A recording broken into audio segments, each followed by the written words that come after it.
Hello, good evening, and welcome to the March 3rd meeting of the Mayor and Board of Trustees of the Village of Flossmoor. This meeting is being streamed via Zoom, and I need to apologize to the folks on Zoom. We are again having video problems, but we do have audio, so hopefully you can still follow along with your agenda packets that are posted online. I will be calling for public comment from the folks who have signed in to speak. When you come up to the podium, please give us your name, your address, after this quorum, address the public body at large and not a single member of staff, and then also limit your comments to 5 minutes per person for a total public comment time of 30 minutes. The time is 7:03. Clerk Lozano, would you please call the roll? Trustee Scott. Present. Trustee Daggett. Here. Trustee Driscoll. Here. Trustee Lofton. Here. Trustee Mitros. Here. Trustee Musaka. Here. Mayor Nelson.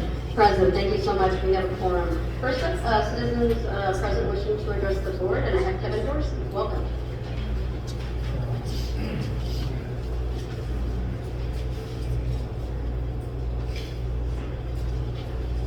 Good evening, everyone. I'm Kevin Dorsey, 20-plus year resident of Baltimore. Travis Lane. I wasn't here last board meeting when we swore in chief of staff, and wanted to take a minute to. I saw the recording. I was able to view it live, and it was unfortunate that I wasn't here to actually say a few words about it. I want to start this way: that we can have a difference in opinion on things that may have occurred with the termination of Chief Jones. I stand still in firm opposition to the process of his filing. I will say this though, after investigating Chief of Staff, I did that. I'm certain he investigated me too.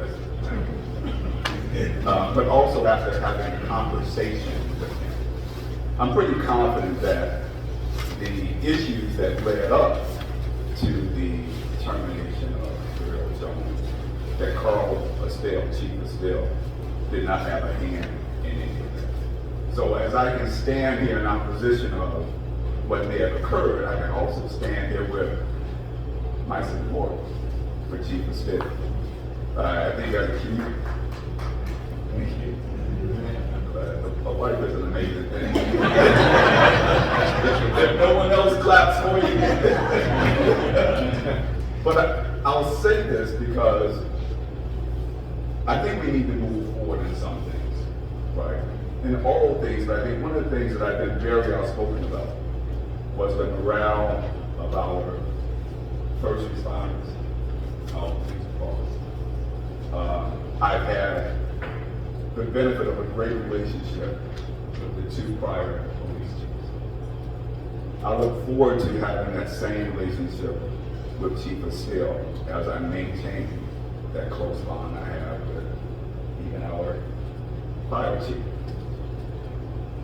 But I'm going to ask all of the community that when it comes time to supporting Chief Estelle, it would be, regardless of what side you were on with the policy and what occurred with the termination of Chief Jones, it would be equally as disappointing to feel one way about the termination of Chief Jones and then somehow not support our new chief. So, Chief Estelle, you have my support 100%, and I ask everyone in the community to lend them your support as well. Thank you very much.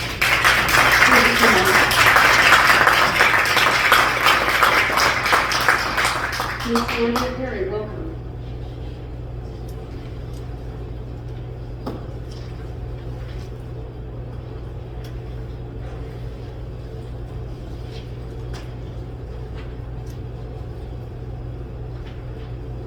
Good evening, Andrew Perry. There is a clear disconnect. A disconnect from this administration and the greater Flossmoor community. This administration routinely disregards, dismisses, minimalizes, and discredits the concerns and interests of the greater Flossmoor community, and such actions reveal this disconnect. The Homewood-Flossmoor Chronicles article, Flossmoor residents fill boardroom to show support for police chief, covering the March 4, 24 board meeting stated. The boardroom was standing room only, and a number of residents watched from the foyer. Among the audience was about 20 uniformed law enforcement officers from various jurisdictions. All 8 of the 10 speakers allowed to speak and who spoke about Chief Jones were all in support of him. 2 were Flossmoor Village Commissioners, Dr. Kevin Dorsey, Community Relations Commissioner, and Dr. Ron Austin, Fire and Police Board Commissioner, with 20 years serving in the Chicago Police Department, and 14 years serving as the City of Chicago Commissioner. 1 was president of the Flossmoor Hills Highland Civic Association, Leonard Harris. 1 was resident Rich Township Village Clerk, Sugar Alameen. 3 spoke as a delegation from IJP, including the principal, Alicia Cloakworthy. Even though there were others wishing to comment, the mayor chose not to extend the public comment portion of the meeting. 3 of the 6 trustees at the meeting also voiced their support of Jarrell Jones. And even though she did not make a public comment, resident Cook County State's Attorney Kim Fox expressed her support of Jarrell Jones to the Homewood-Flossmoor Chronicle. Yet, to the news media, Flossmoor's assistant village manager labeled all of this as a political demonstration to create a distraction and place village leadership, the Flossmoor Police Department, and our community in a false and unfavorable light. The community disregarded, dismissed, and discredited. A disconnect. At the March 18, 2024 board meeting, the mayor made this statement: "I am confident that when we are able to share all of the facts with you, the community will be supported and be supportive of our actions." Well, this didn't happen. How could the mayor even make such a statement at the time when half of her trustees who knew the facts did not support the action to terminate Chief Jones? Trustee Lawton, based on the public outcry and the concerns that people have of village safety and having a chief that meets their expectations, I say no. Trustee Mustafa, I have not heard any conversations and not read anything to indicate that his performance rises to the occasion of justifying termination. I don't see any egregious, unlawful, inappropriate, unethical behavior, no safety concerns in the community. Trustee Bradley Scott echoed Trustee Mustafa's comments. She also mentioned that the items that were presented as part of his personnel information did not document instances in which citizens were put in danger. The community and half of the board of trustees disregarded and dismissed. A disconnect. Just at the last board meeting, the mayor responded snippetly and antagonistically to a resident, Reverend Emery, who came to get answers to his inquiry. After 2 unanswered emails to the mayor, he came to the board meeting.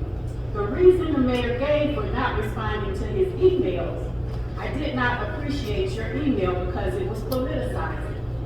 The mayor failed to understand Reverend Emery's emails. She failed to understand his public comment. Reverend Emery disregarded and dismissed. A disconnect. This is the same way Jarrell Jones, Flossmoor's acclaimed first black police chief, was handled when he went to the mayor with the concern of desperate treatment by the village manager. The mayor failed to investigate his concerns. Chief Jarrell Jones disregarded, dismissed, and in his case, terminated. A disconnect. As a constituent of Flossmoor, I expect the mayor, the trustees, the village manager to be receptive, respectful, sensitive, and collaborative, rather than dismissive and adversarial, to the concerns and interests of all Flossmoor constituents, and not just the select few. Thank you. Thank you, Ms. Perry. I don't have anybody else that has signed up to speak tonight, so I am going to go ahead and move on to recognitions and appointments. And tonight, I am very excited. Excuse me. Hi, who are you? I'm Sal. Oh, thank you. Nice to meet you. That's fine. If you could just make sure that you don't distract folks by moving around the room, that'd be great. Thank you. First, let's make it a motion to appoint a new member to the Art Commission. So moved. Second. Thank you so much. Miss Leona Calvin is a 35-year resident. She is an educator, continues to educate. She's on the advisory board of the NATE, the Nathan McManilow Sculpture Park, and she just brings joy to all the members. It is my extreme honor to appoint her to this position. She has been a huge supporter of public art, and I am very excited for her to join this board and use some of that energy and that spunk to help with our collection as well. I'll start with questions from the board. Trustee Lofton. Thank you, Mayor. I had the opportunity to read Ms. Calvin's resume, and it is impressive. She has a long history in art appreciation and knowledge that will benefit the commission. I'm extremely grateful that you've taken the time to volunteer. We learned that in our past we have been neighbors in the city of Chicago, so that's really welcome and appreciated. Thank you. Trustee Mitros. Welcome to the board. It's certainly an outstanding board that brought a lot of joy to the community, and I'm sure you'll do a great job, and thank you for joining. Thank you. Trustee Mustafa. Thank you for stepping up to volunteer with the Art Commission. It's a really great group, and committed commissioners come to the board with presentations regularly. I'm excited especially about two things. I see pre-kindergarten to third grade. I have a lot of respect for people that work with Eddie, and perhaps you'll have some really creative ideas to engage our younger residents. But more than that, I see diasporal rhythms. Do you know Patrick McCoy? Of course we do. That alone makes me really joyous about you joining. Thank you. Thank you. Trustee Bradley Scott. Thank you for your willingness to serve in this capacity. The Art Commission is a very vibrant bunch, and I'm sure that they are going to enjoy having you on the commission with them. Thank you so much for agreeing to serve. Thank you. Trustee Daggett. Yeah, so every time someone volunteers to be a part of a commission, it's amazing to me. It's a very thankless job, just because people don't realize how much work you guys actually do. We had a screening of Richard Hunt and I.B. Wells' sculpture that Richard Hunt did. There was a film that we had, and the director, when they got here, they were like, "We have a Richard Hunt here?" I'm like, "Yeah," and you guys do that. And the things that you bring us, the sculpture, when people see the sculpture part and the sculptures around the community, it blows them away. They're like, "This is amazing." There are places that have a lot more money that don't have what we have, and we live in a community that loves the arts. So thank you so much for volunteering. I'm sure the rest of your commission members are ready to put you to work. But you guys do great work, and thank you so much for volunteering and signing up. Thank you. Trustee Driscoll. I'd just like to say welcome as well, and thank you. You joined a great commission that does tremendous work for the village, and we just look forward to working with you as well. All right, and I want to thank all of the Art Commission members who are here tonight to support this appointment. If there are no other questions or comments, Clerk Lookout, would you please call the roll? Trustee Bradley Scott. Yes. Trustee Daggett. Yes. Trustee Driscoll. Yes. Trustee Lofton. Yes. Trustee Mitros. Yes. Trustee Mustafa. Yes. Motion passes. Thank you so much. Congratulations.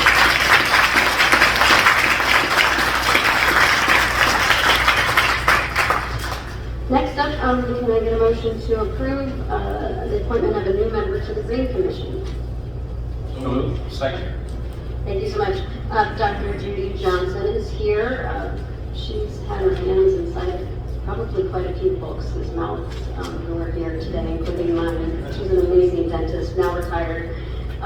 She was also on the faculty at the University of Illinois Chicago. She volunteers regularly for the Homewood Science Center and village events. She's also an active master gardener and on the board for the Thorn Creek Audubon Society. I think she's a great addition to this commission. I will start with questions and comments from the board. Trustee Mitros. I don't really have any comments or questions, but thank you for volunteering, and we look forward to your service. Trustee Mustafa. Thank you for stepping up and volunteering. Looking at your application, I'm sure your background and experience will be very, very beneficial. Thanks again. Trustee Bradley Scott. Thank you so much for your willingness to serve in this capacity. I think that Master Gardening is a superpower, so looking forward to seeing your contribution. Thank you for volunteering. Trustee Daggett. Yeah, just piggybacking off of that, that master gardener, that's the real deal.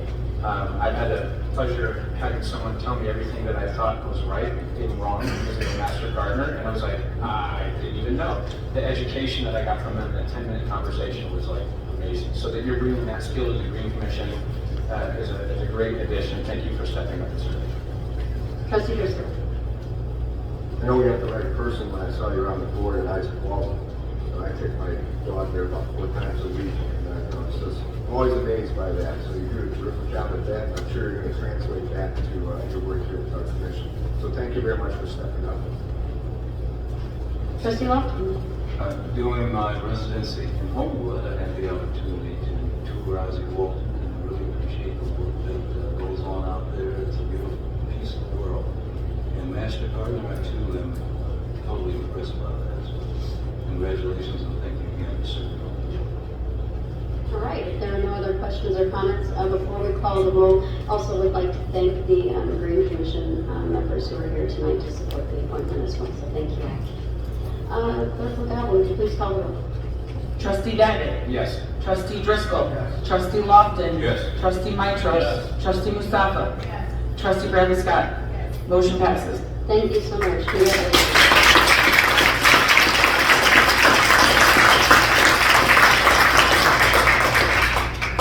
Next up, can I get a motion to approve the consent agenda? So moved. Thank you. Is there anything anyone would like pulled off? Number 5, please. Anything else? Can I get a motion to approve consent agenda items number 3, 4, and 6? So moved. Second. Thank you. Clerk McGowan, would you please call the roll? Trustee Driscoll. Yes. Trustee Lofton. Yes. Trustee Mitros. Yes. Trustee Mustafa. Trustee Bradley Scott. Trustee Daggett. Yes. Motion passes. Thank you so much. Can I get a motion to approve the contract for the design engineering for the CBD sanitary sewer relocation project? So moved. Second by Trustee Bradley Scott. Thank you so much. Trustee Bradley Scott, since this is your end, you requested hold off. What questions do you have? I'll start with you. So I had a conversation with John earlier. He provided some great insight and information about the project. One of the things that the paperwork didn't provide information on was that the project is essentially going to be used to relocate the drain so that it will provide relief for the Civic Center and the backup that's happening there. Yes, correct. So currently, 15 is sanitary sewer, publicly owned sewer that drains a majority of the Homewood-Flossmoor neighborhood north of the CBD area, Central Business District, and areas just north of Parker Junior High, all drain through our sanitary sewer system and under the Civic Center, literally a couple feet under the basement floor. That sewer is probably predates the Civic Center, so I'm sure it was put in before the center was built. So before 1920, early 20s probably, or earlier. They have had sewer backups in the past in that sewer, and that public sewer that backs up, it has nowhere to go other than the basement of the Civic Center. So terrible place to have a public sewer, so that's why we want to relocate it.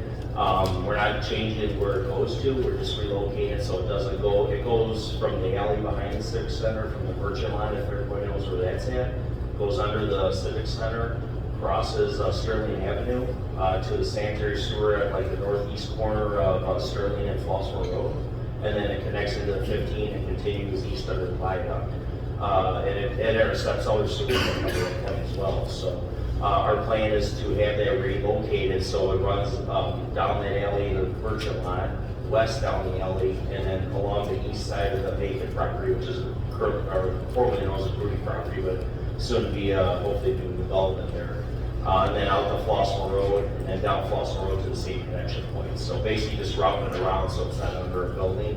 The old sewer will probably stay in place because I think it'll still end up being service for the Civic Center. We're still trying to determine through televising where that pipe connects.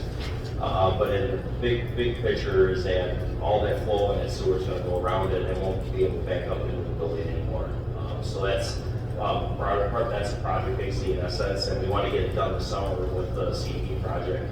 But it's a separate project, so we couldn't have the engineering done for this as part of the ITEP grant because the ITEP would pay for it. So that's why we're bringing this as a separate project this evening. So. And it's my understanding that we were able to benefit from the cost of, since Baxter Woodard was already out there looking at the project previously. Yeah, so actually they were able to get the topography for this project done as part of the CBE project. They're already out there and we just extended the limits a little bit and they were able to cover that in their contract for the Central Pacific District streetscape project. So that's a cost savings to the sanitary sewer relocating contract.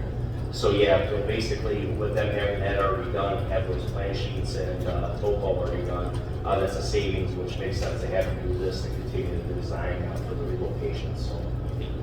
Thank you. And in terms of the benefit to the civic center and so forth for the flooding that they were, or backup that they were having in their facility, was that due to rain events or just general backup? More probably I&I with rain events because it's an older sewer system. We've been working on it over the years and a lot of it's been mined, but it still has I&I legal connections probably in the old neighborhoods that we still have to address down the road. Can you explain what I&I is? Oh, I'm sorry. I&I is infiltration and inflow. So basically, some pumps that may be connected to the sewer system which are illegal cannot have those. They're not grandfathered in. I can tell you there's a number of those in the community. Drain tiles that are legally connected to the sanitary sewer system. A lot of those are connected to gutters and downspouts. A lot of that goes in the sanitary sewer system in the older homes, and that contributes to when we have rainfall, our sewer system is surcharged. That's typically what the issues are. Once in a while, we do get a sewer backup from a clog of like maybe debris in the sewer system, whether it be like flushable waste, things like that, or grease buildup, that could be an issue. The majority of it's from inflow from like the rainstorms and stuff, so that are entering the system. So does that qualify the property for any money from the TIP district or anything that you can do to help them out in terms of alleviating some of the flooding and plumbing that they've had in their basement to help improve the experience that they had at that location? We've heard a bunch of things in the past. Is there any funding available to address what they are experiencing there, either from their side as an end user or from the village, that the village would have access to relate to a business owner on behalf of the village? So we're doing that through this project. We're rerouting that sewer so that way it doesn't impact the basement anymore. So that's the concern of this. Going a step further, asking about just internally from the interior aspect of it. That, from my understanding, what we're doing is exterior rerouting. We're going to do the interior as well. The pipe that's going underneath the Civic Center building, we are rerouting that to the back side of the building and then down Flossmoor Road and reconnecting it at the exit point where it leaves the property. Okay. Yeah, so the sewer will still be under the building. It'll be capped on the west side though, so they can enter it that way. And then depending on where, we don't plan on any interior work on disconnecting any of their service lines into that 15-inch. That's going to probably stay in place now. That 15 will end up being their service line. But we are doing televising, hopefully in the next month here. We have it off a bid right now. So that whole area for the project, we're having televised storm and sanitary just to verify all connection points and stuff. So that would be able to be incorporated into this design work. So. Okay. So maybe my question isn't clear enough. So the backup that the Civic Center has experienced in the past, this is going to alleviate that from happening. Yes. Yeah, it won't happen under the yes. But what has happened in the past in terms of deteriorating the Civic Center interior, will any of these funds be used to address that? You mean the TIF funds or?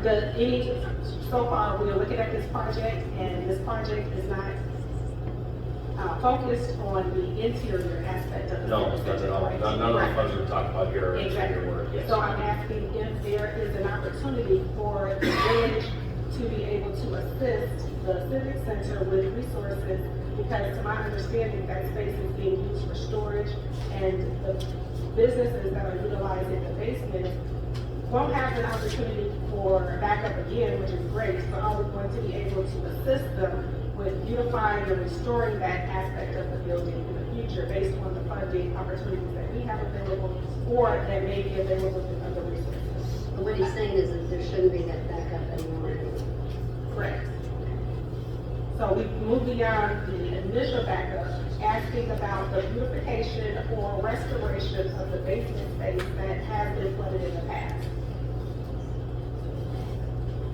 So the TIF fund, or the TIF district, has just recently been established, so it is actually just, with the most recent tax receipts, starting to collect revenue from the fund, or towards the fund. TIF obligations have first been obligated, or TIF funds have first been obligated with respect to incentives for the townhome development that the board has approved. That's all outlined within the redevelopment agreement. And that's as those funds are accumulated and available. After that, I would have to defer to council whether that's an allowable expense under TIF, and I don't know if you can answer that now, or if we need to get back to you. That could be several years out.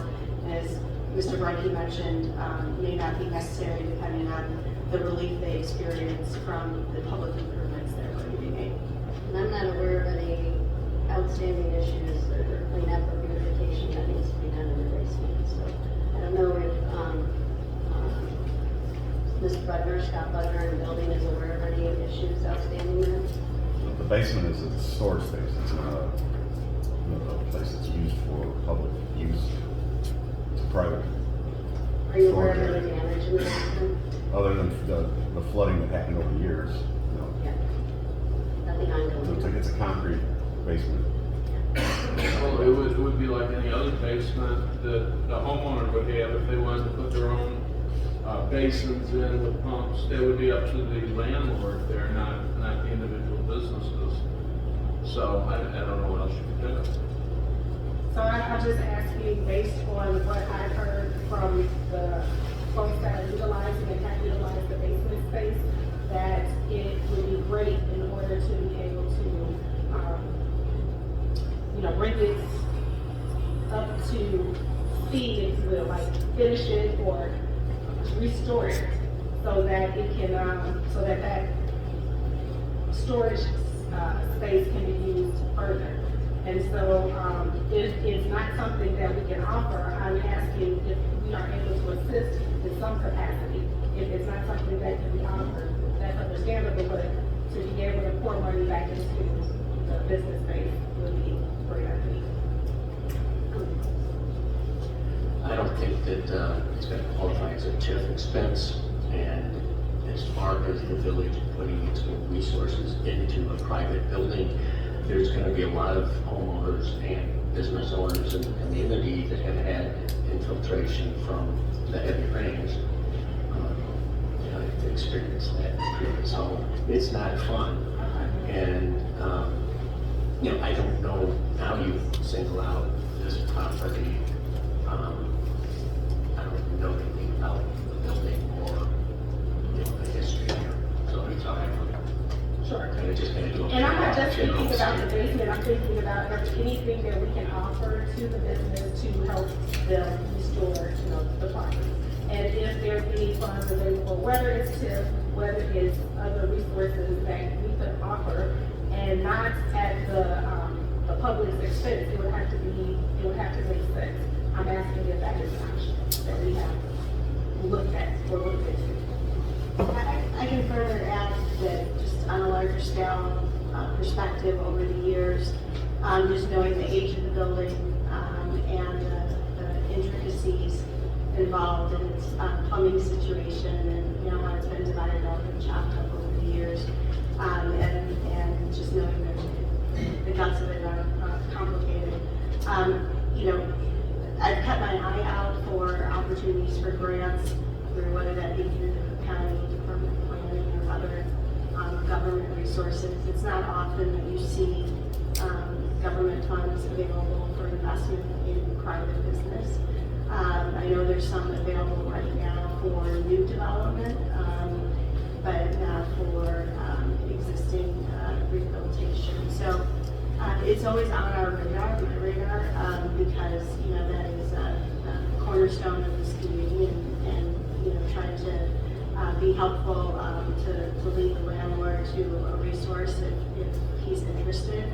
We're always willing to do that for him and any other business where we can lead them to opportunities. We certainly do that. Thank you.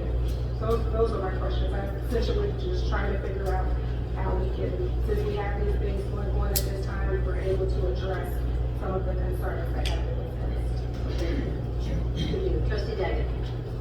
Just a quick follow-up question, and maybe this is for council. Would one of the difficulties in something like that also be that these are renters and not the building owners? And if we did come across something you're going to do it, how do you make sure it goes to the business and not to the building owner? Because I know, okay, so I've been in most of those basements, I've done inspections on a couple of those buildings, and I have an office in the larger portion where the shops on Sterling are. I can tell you the shops on Sterling basement's never been used for anything. It has, yeah, they'll never be used for anything. The other ones, they have had damage in the past. Most of them have corrected that damage from that past flooding. But the thing that could be offered, or it could be something that they can use assistance would be doing overhead sewers for backup prevention, just in the off chance that something happened down the line. So I don't know, maybe if we had projects that we can, they pay their portion when the plumber comes in and does something else for us, and we use our buying power to maybe give them a discount for the plumber. I don't know if something like that would work. I also know that there's been some grants for small businesses and minority businesses in the past that are obligation free. It's just your money. You submit an essay on why you need it. So I think when those come up, if we could get that information out to the business owners as well, to just maybe think outside the box a little bit to see if we can do it all. But I think the overhead sewer and the plumbing backup would be probably the thing if we had a way of supporting or something like that. Might be the only thing is that technically could be below grade infrastructure, but I'm stepping outside of my lane probably looking here. Yeah, if we had a program of that sort, I mean, some towns do have those share the cost programs or overhead sewer program, or projects improvements, or bag or check valves or bag up valves and stuff. Yeah. And the check valves are definitely the most cost effective way to do it. Yeah. For sure. And our work with the Chicago South End Chamber of Commerce has really helped our small business owners. They're fantastic at reporting back to Flossmoor with anything that they see. So that continues to be an organization we need to work closely with because they're a great resource for our small business owners. Okay, I have no other questions. Thank you. Thank you. Trustee Driscoll. No questions or comments? Trustee Lofton. No questions, no comments. Trustee Micros. Just following up to what Gary and Joni had to say, this is a huge improvement, and it's been long overdue for that building because we all know that we've had problems over the years, 50, 60 years, probably 100 years. So the sewers are gravity fed and go under the building now? Yes, correct. So, I mean, it's really negligent on the owner's part not to do that, not to put a check valve in or an overhead sewer. And this isn't a matter of us paying for it. They should do that, and I really think that the tenants should get together and demand it, because it's not all that expensive. So that would be my suggestion. And every basement that floods in Flossmoor, they would love for the village to pay for it, but we don't. It's exactly the same process. So and there are restrictors all the way. So when they start restricting the flow, it starts backing up. But that building should definitely have some type of a check for overhead sewer. Agreed. And I mean, if I were a tenant in that building, I'd be calling them up every day saying, you got to do something here. Thank you. Trustee Mustafa. Thank you for explaining This is the type of project that doesn't make it beautiful, doesn't change what we see, but should take some stress away or put some peace of mind into the situation. I had a couple smaller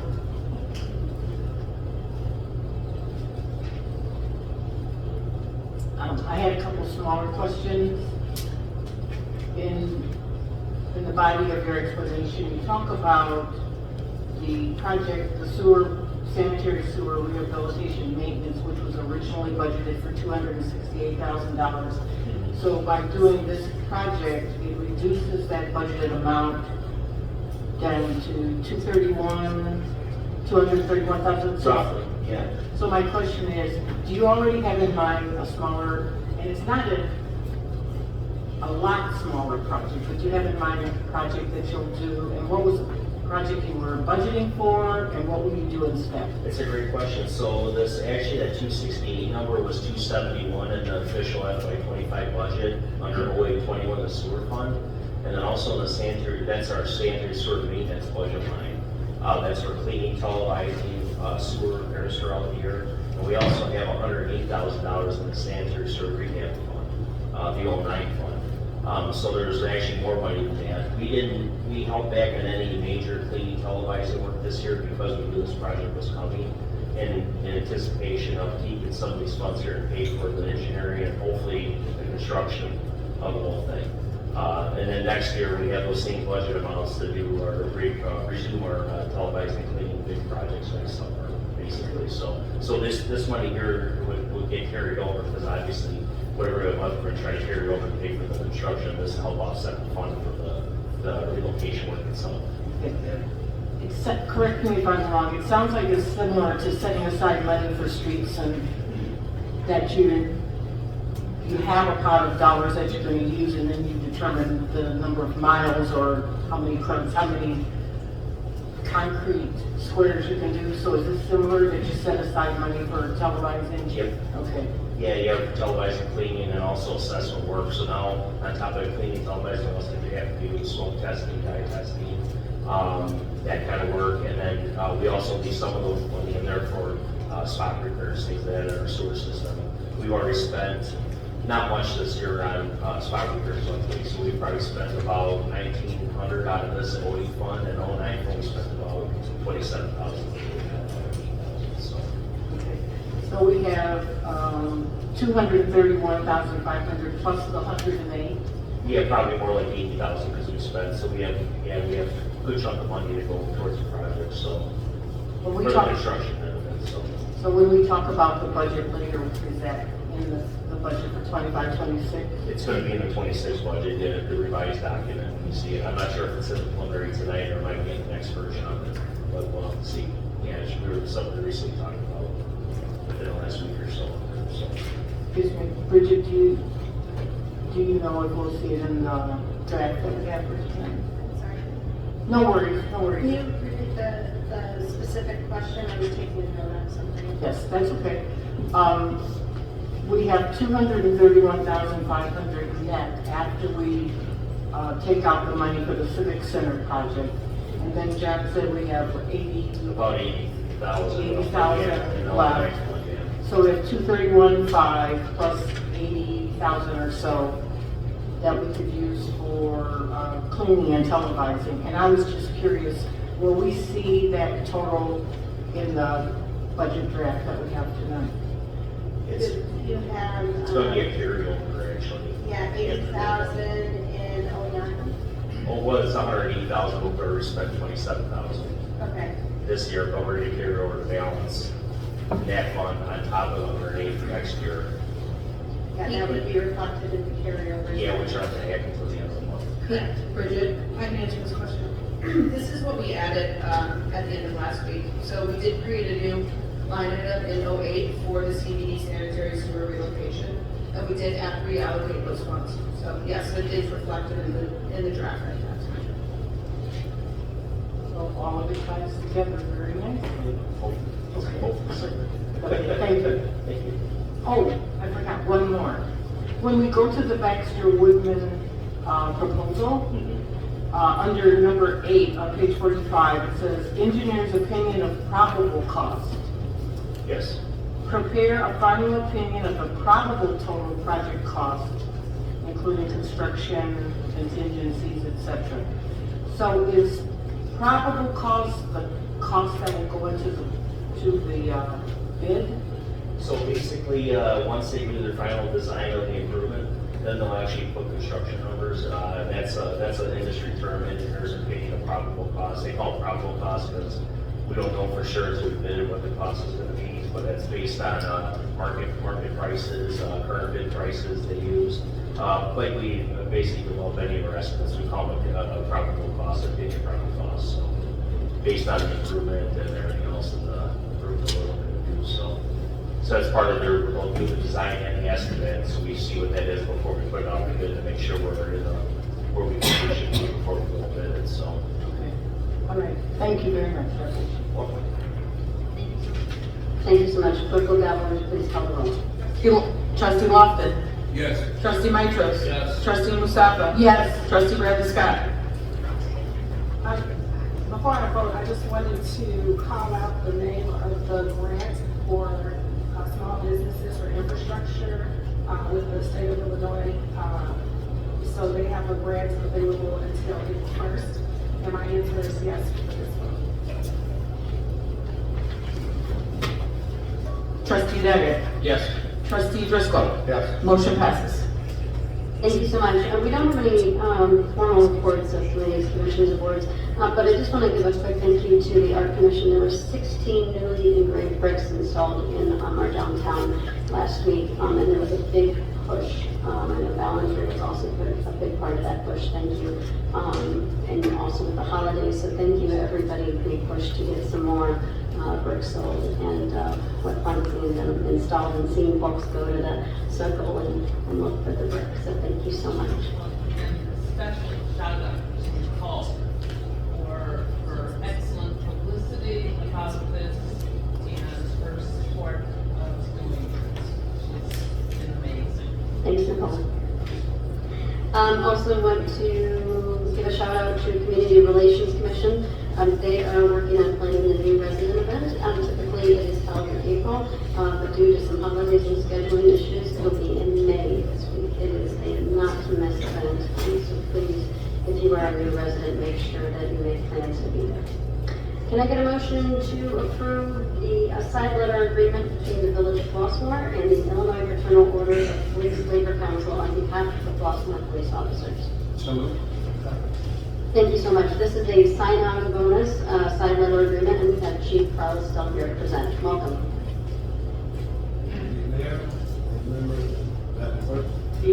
By going into this agreement, it will allow us to provide a signing bonus for newly hired officers and newly hired lateral police officers. Therefore, it will make us more compatible with other police departments in the South Suburb as well as the Chicagoland area. Thank you so much. You ready for questions? And a lot of neighboring communities are doing this, so it's kind of necessary. Seems like. They're very creative, yes. Trustee Mustafa. Thank you, Chief. Just one question. There was a mention that our starting salary is a little bit lower than some neighboring municipalities? Yes. Okay. And the thought is that the bonus will compensate for that?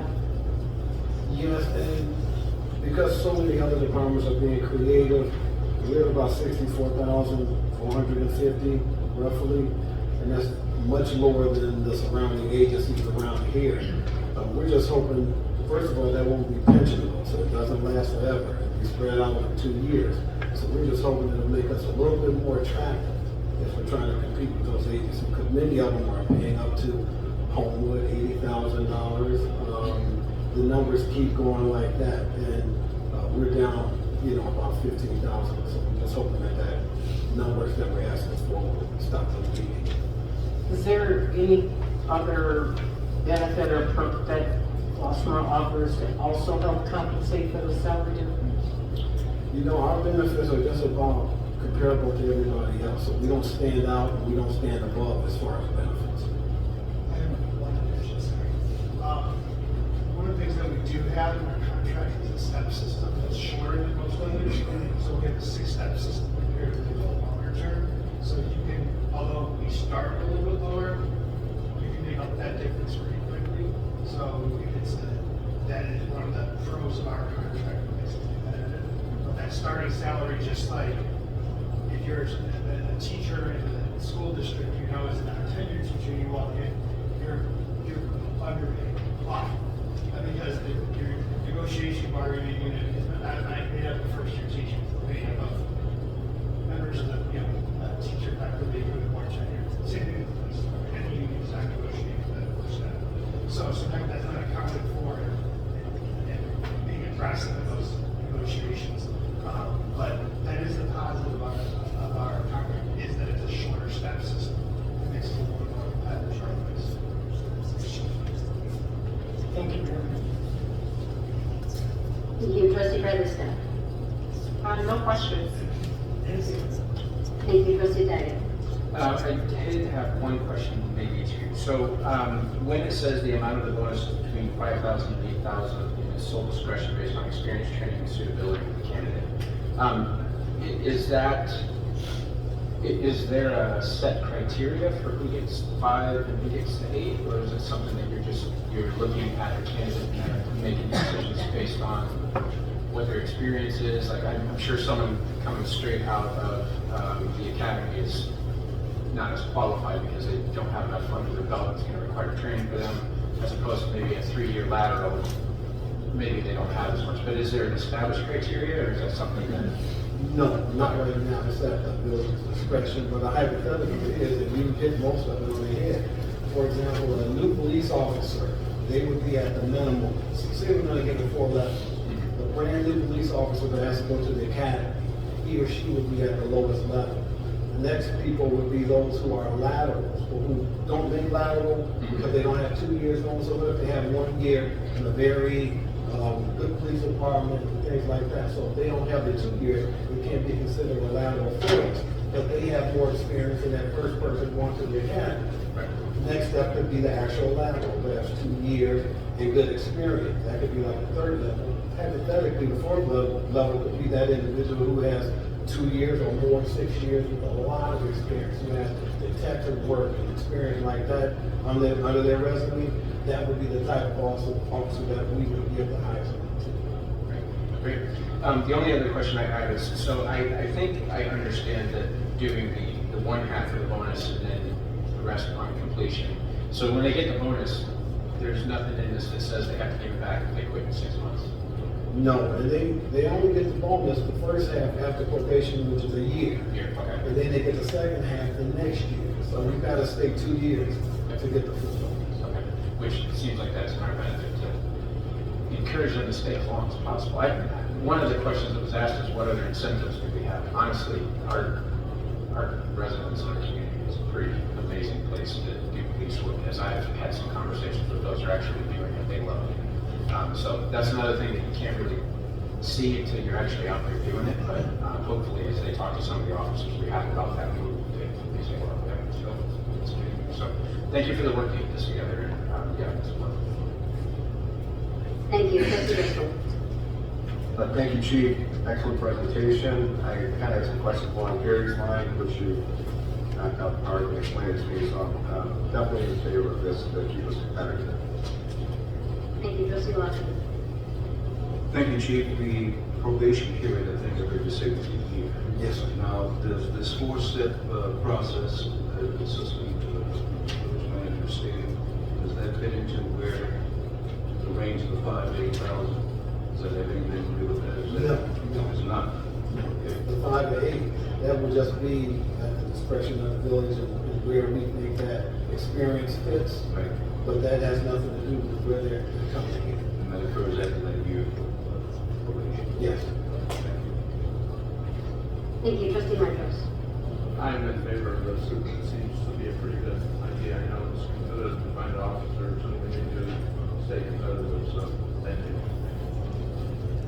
Thank you so much. Clerk Localvo, would you please call the roll? Trustee Mitros. Yes. Trustee Mustafa. Yes. Trustee Riley Scott. Yes. Trustee Daggett. Yes. Trustee Driscoll. Yes. Trustee Lofton. Yes. Motion passes. Thank you so much. Could I get a motion to no longer hold confidential the executive session minutes of April 1st, April 9th, April 15th, and May 6th of 2024? So moved. Second. Thank you so much. This came up at our last meeting. There was some discussion, some misinformation that was given to the public, and Trustee Daggett suggested that we release these meeting minutes from the executive session. So I'll go ahead and call on Trustee Daggett first. Thank you.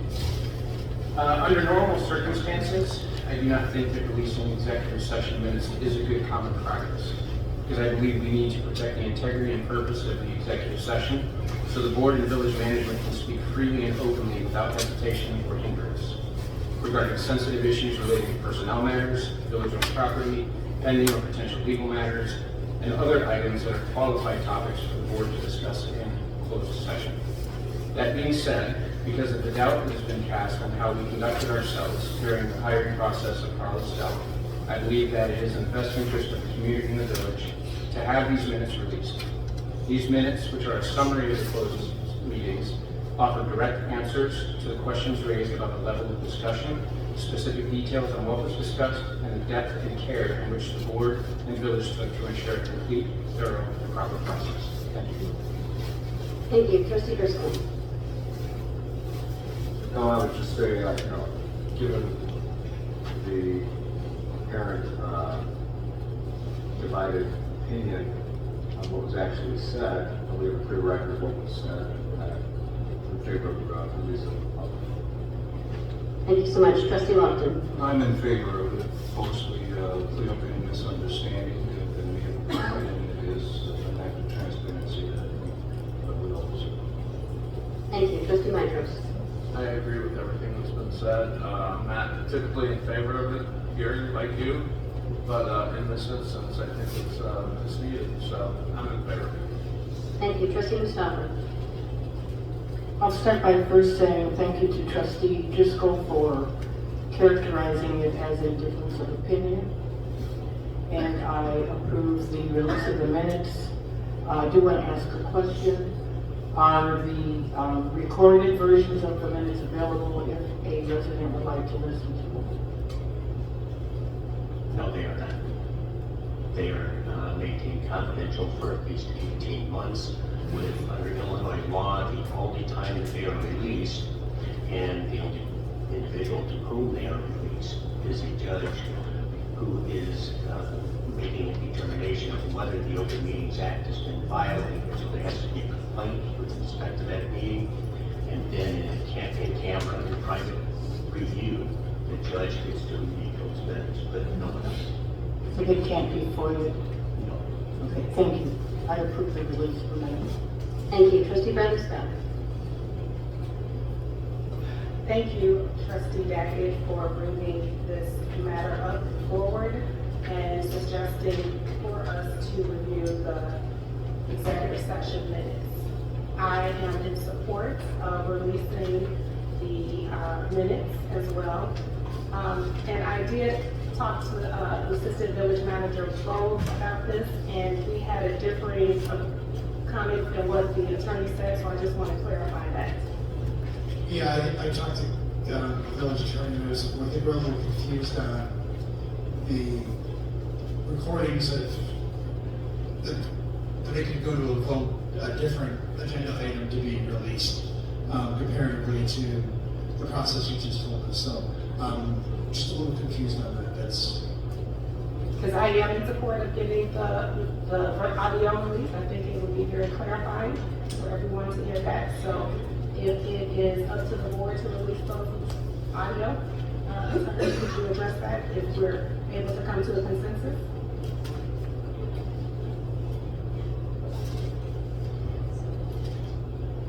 I have not had a client release them.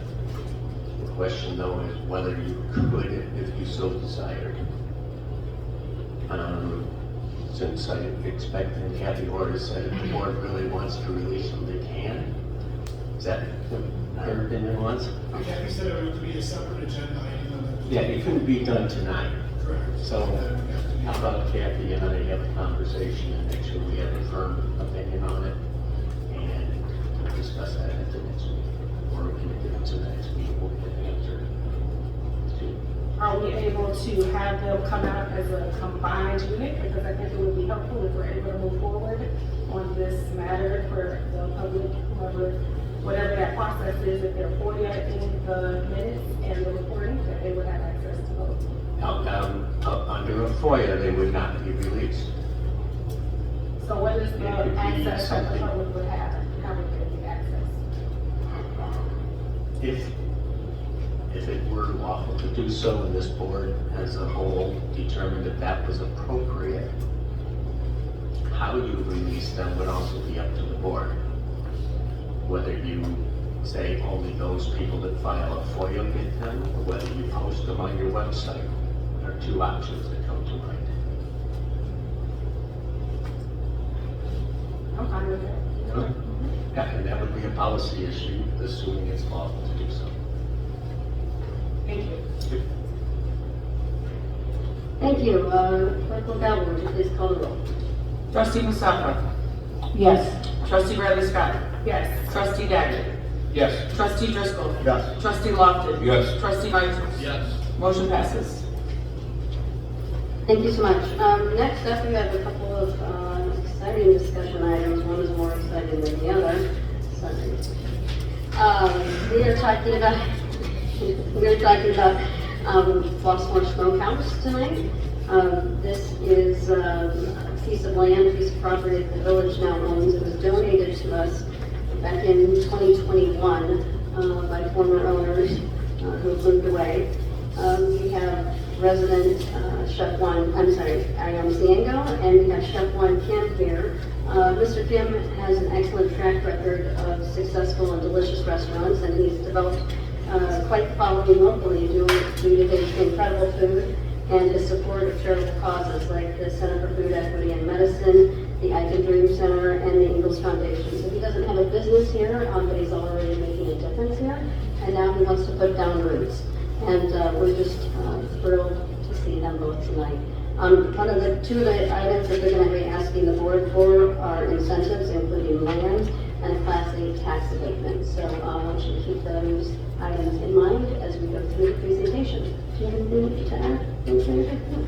Okay, welcome. Thank you so much for being here. Thank you for the invitation. Who's hungry? Did you do snacks? Did you do snacks?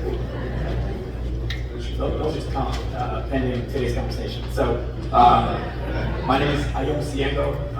This is my friend and partner, Juan Kim. I am a resident, first and foremost, of Flossmoor. My family and I have been here for 13 years. A frequent conversation as a resident of Flossmoor is what are you going to do for dinner? And so we pretty much asked ourselves that same question for the last 13 years. Part of the frustration is that often we have to leave our neighborhood.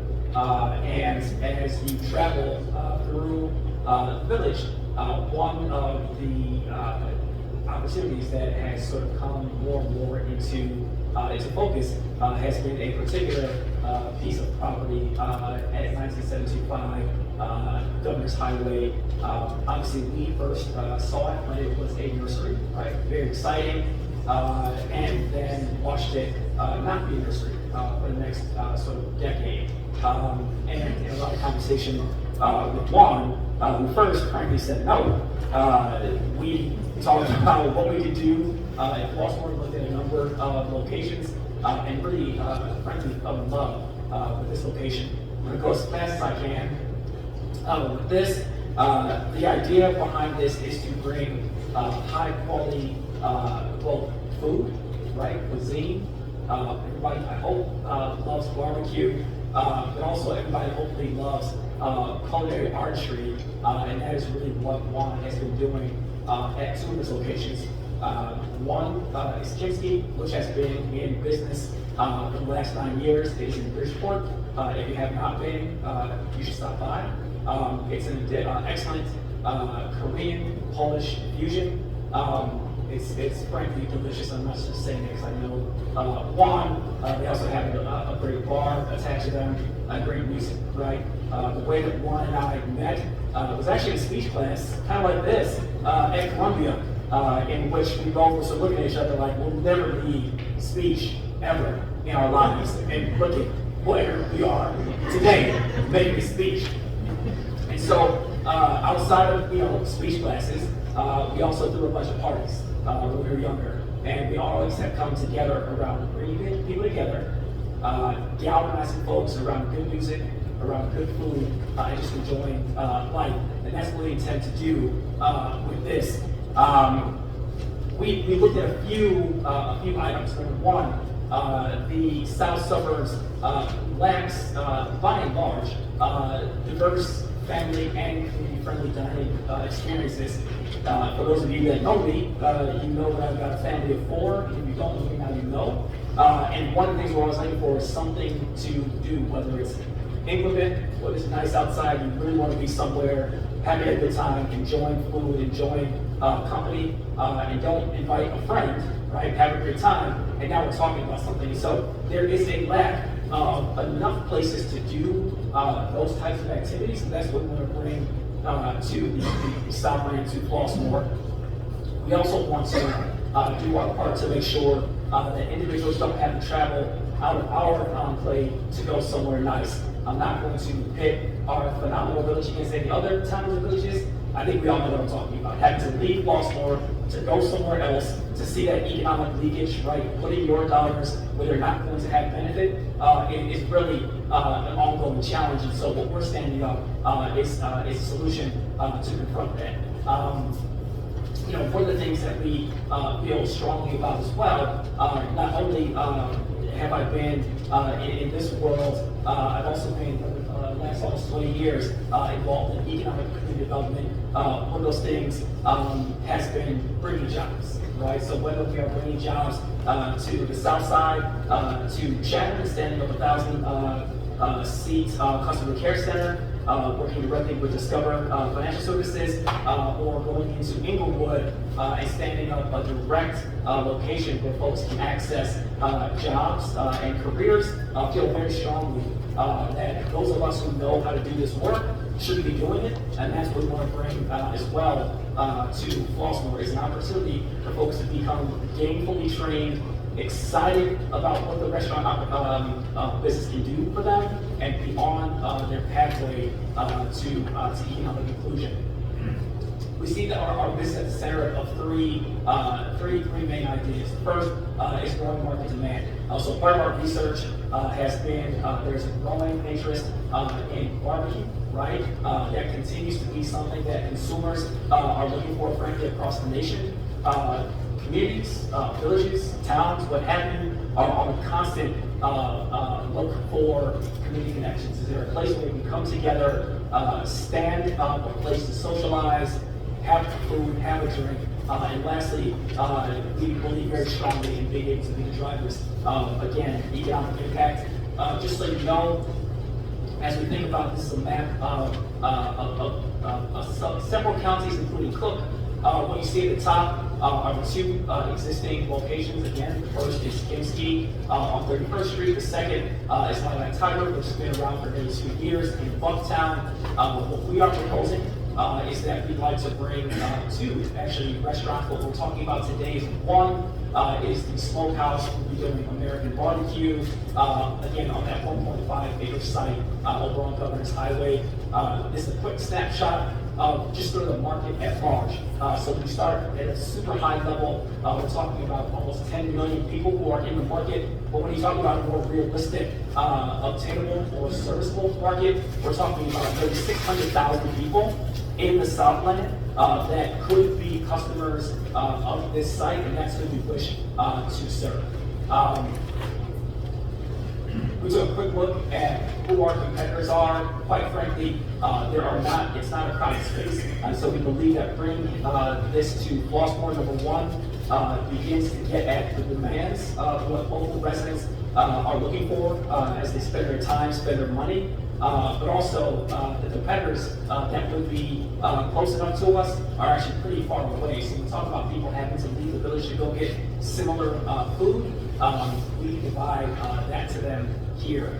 Not going to spend too much time on this. However, what I will say is we're not just becoming a restaurant. We're going to have several different business lines that will be stood up at this location. I want to get to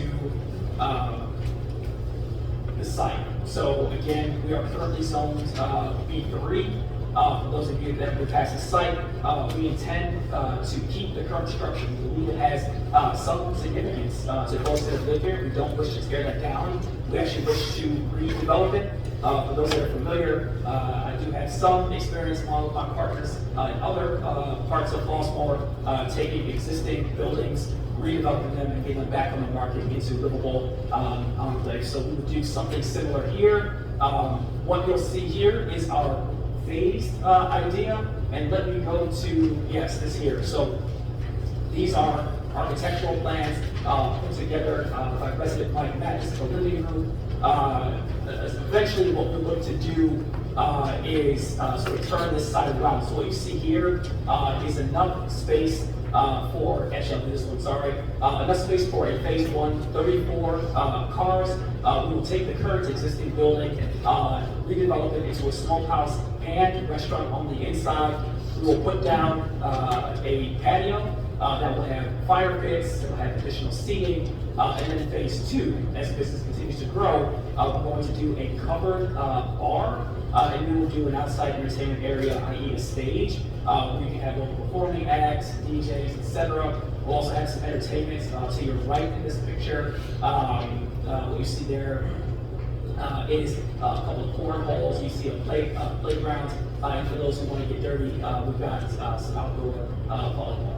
So we're looking for ways for folks in Flossmoor to have an extension of their backyard to attract the right business or the right customers to the region.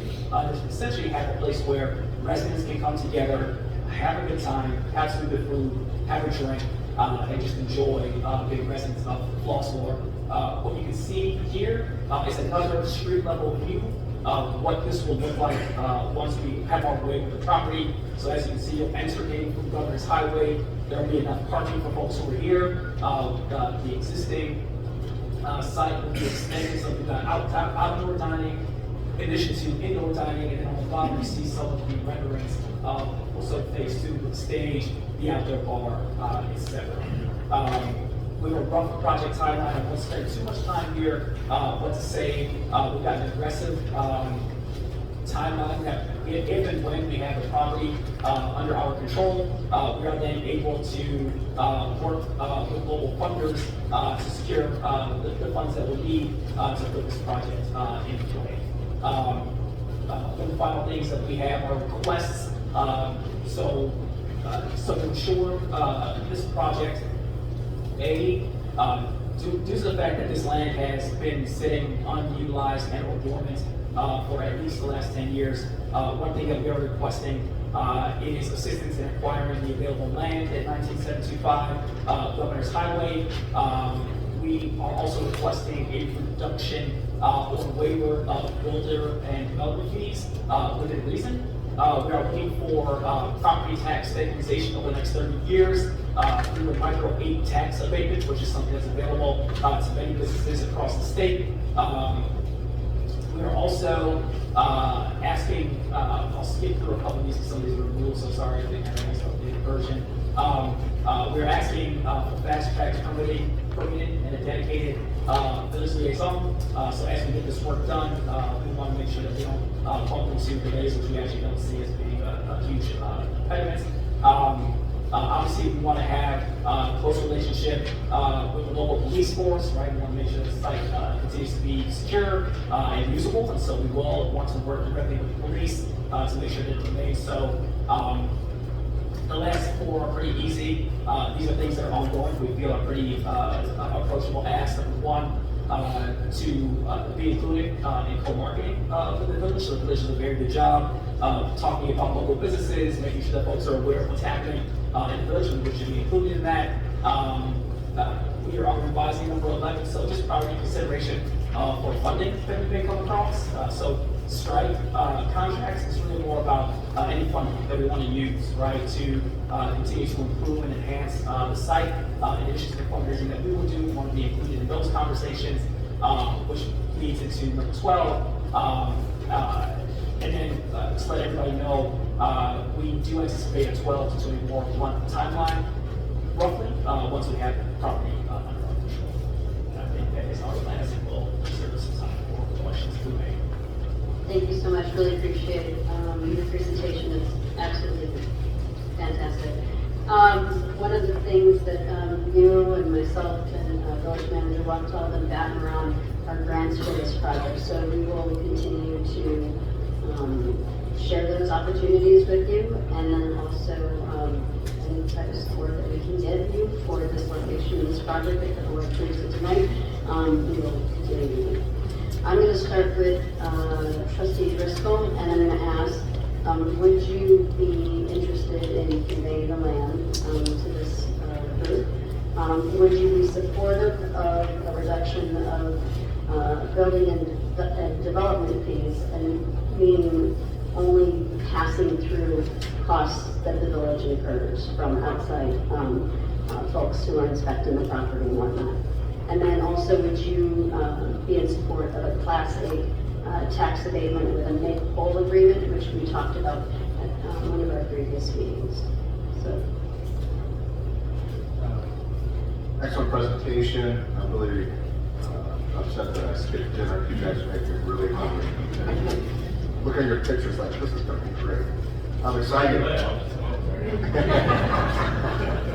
I'm excited about your project. I can see the enthusiasm and your prior success. So I believe if this goes forward, you're going to have success here. I like the whole family concept of, eventually your families go out there, the kids will go do some stuff in one area where the parents can watch a sporting event on the TV in there, patio area, concerts, little volleyball tournaments going on out there. Obviously, it's a really excellent concept. I'm sure we would do the contracts in such a way that we have to be, Doug would, Carl would, have it phased, so, kind of deadlines on your side too for what we're granting. That being said, just for the concept, I would be in favor of all three of those. thank you so much. Yes, and this would be a similar contract to what we entered into for the Flossmoor Road project, where there would be deadlines and there would be milestones that they would have to achieve at certain points. Trustee Lofton. I say yes to all the questions. With regard to gentlemen, this was an excellent presentation. And yes, I'm in home. Noise, I think. Question, I'm looking at the timeline, the 2026 timeline, that's phase 1 and phase 2. And is that the whole package? Because I see the 2030 on here. That's the completion. Yeah, so the 2030 is not for this project, so that's all we, so we're talking about between now and 2026, our time. It's great, and you're right, not only this Flossmoor, but this whole south this time. So, all of the things you bring with this. Let's move forward. Thank you, Trustee Matthews. Yeah, on the Flossmoor project, are we talking about waiver fees also? Through Stein March? Okay. I don't property, be my guess. I have a hard time envisioning the repurposing of that structure for the restaurant. Do you see what Michael Mathis did to the old Baker Square? Yeah, but I still have a tough time envisioning that. And then the Class A, I don't have a problem with that. These other incentives sound like incentives that you might get if we're in a TIF district, and I'm not really in favor of that. But the first three, it looks like it would be a good opportunity. I think it would be a good opportunity for Flossmoor, and we could use a barbecue place. Just so you're aware, the existing structure there, I've done my research, done a barbecue for all around the south. That is a luxury space. Beneath the amount of space and the kind of smokehouse. It's better than ex-senators, there's no doubt about that. Now, would you be a Memphis style barbecue or Kansas City? It would be Texas. Texas, okay. Without the politics. So you're doing beef. Beef we can, but we plan on. No pork barbecues? Oh, no, we plan on doing pork, chicken, beef, turkey. A typical platter would have all those proteins along with amazing sides. Okay. And the concept would bring in my expertise with Korean food and Asian flavors into that concept. Some flavors that I don't think exist in the area. So I see on these food shows all the time that they're beginning to take like an Asian fusion with barbecue, and it was really cool. I mean, we're the Polish food. If we could make Polish food taste good, you're right. Exactly. I think it would work for any concept, honestly. But I think it'll be well attended once you get it up. And just so you know, that we once a year have a employee appreciation luncheon here, and we serve them barbecue. So, pork barbecue. Just a quick note. I said no to every restaurant that I part of as well in the beginning. With this particular community, I said no in the beginning until I started doing events with Maureen at Dunning's Market, charity events. And to see the community trust me, a stranger essentially, come into the space and feed them and trust me on that and have the hospitality and love, it's a no-brainer to me to want to invest in Flossmoor. Vinegar or sweet barbecue sauce? Very solid question. I like vinegary myself. I do too. I don't like tomato-based Kansas City style barbecue sauce. So we're gonna go Memphis vinegary mustardy sauce. Okay. I'm on. Maybe even a white Alabama sauce. Okay. I'm sorry, trustee Lofton. In your presentation, you talked about the garage existing, use that as a smokehouse. Correct. And you will continue to use that in phase 2 as well? Absolutely. Expand on it, I suppose? Year round, yes. And the actual single-family home, you're going to start phase 1 and actually operate on it. Now, what will be in that? Most likely that will be the prep area, and we plan to install some portable kitchen area so that the operators will be able to come in and have space, a dedicated space for the food and preparation and proper storage of all incoming ingredients. There's no dining or anything like that? The dining will be attached as part of the structure, but we do plan on using the existing structure for phase 1 for everything. Thank you, trustee Mustafa. Full disclosure, I haven't eaten barbecue in 52 years. But that, I know, but that will not affect my objectivity and my excitement for your proposal. Are you okay, Jim? Yeah. Okay. Can I just start with some kind of dry questions, okay? Smokehouse 1 and Smokehouse 2, we're talking about on the same land, but just a phased approach, development. Yeah, so there's 2, so here, I just go back up.